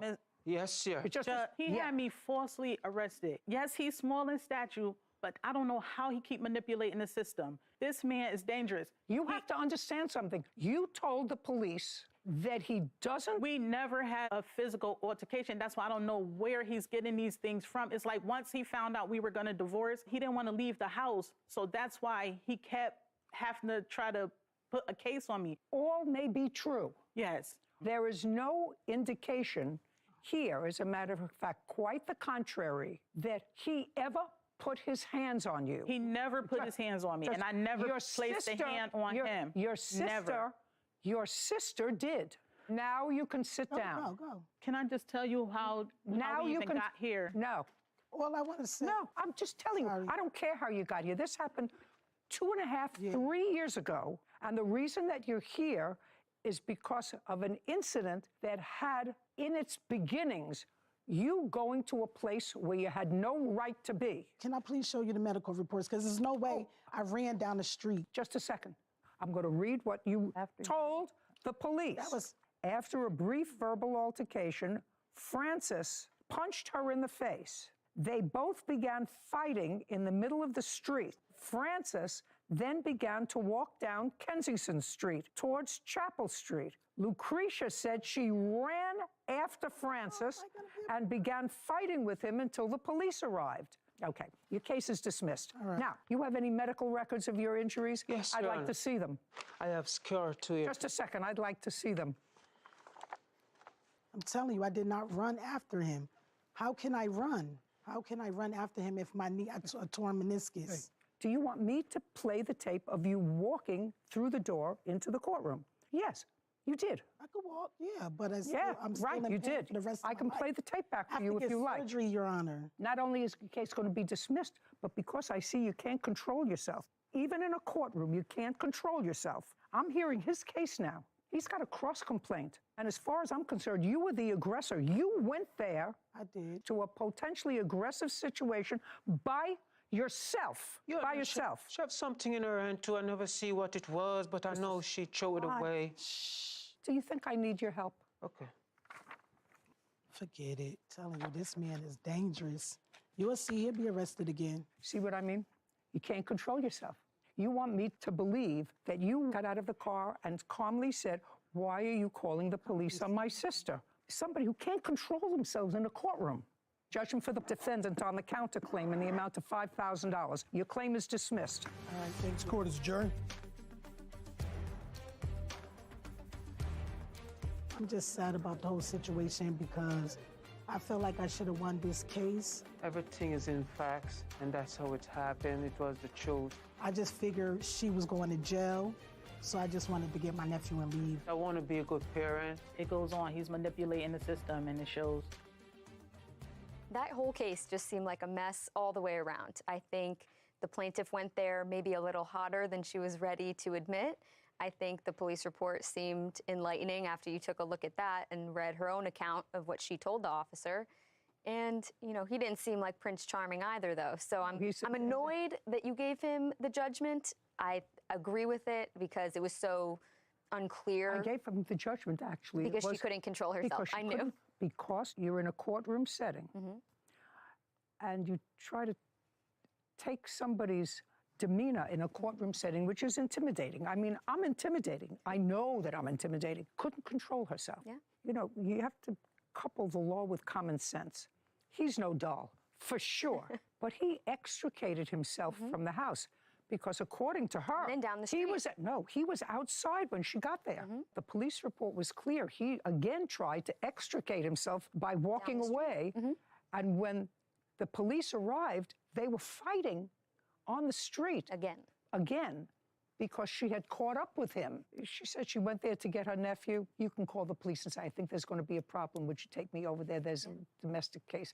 But she went over there hot. And the reason he was awarded money is because she couldn't control herself, even here.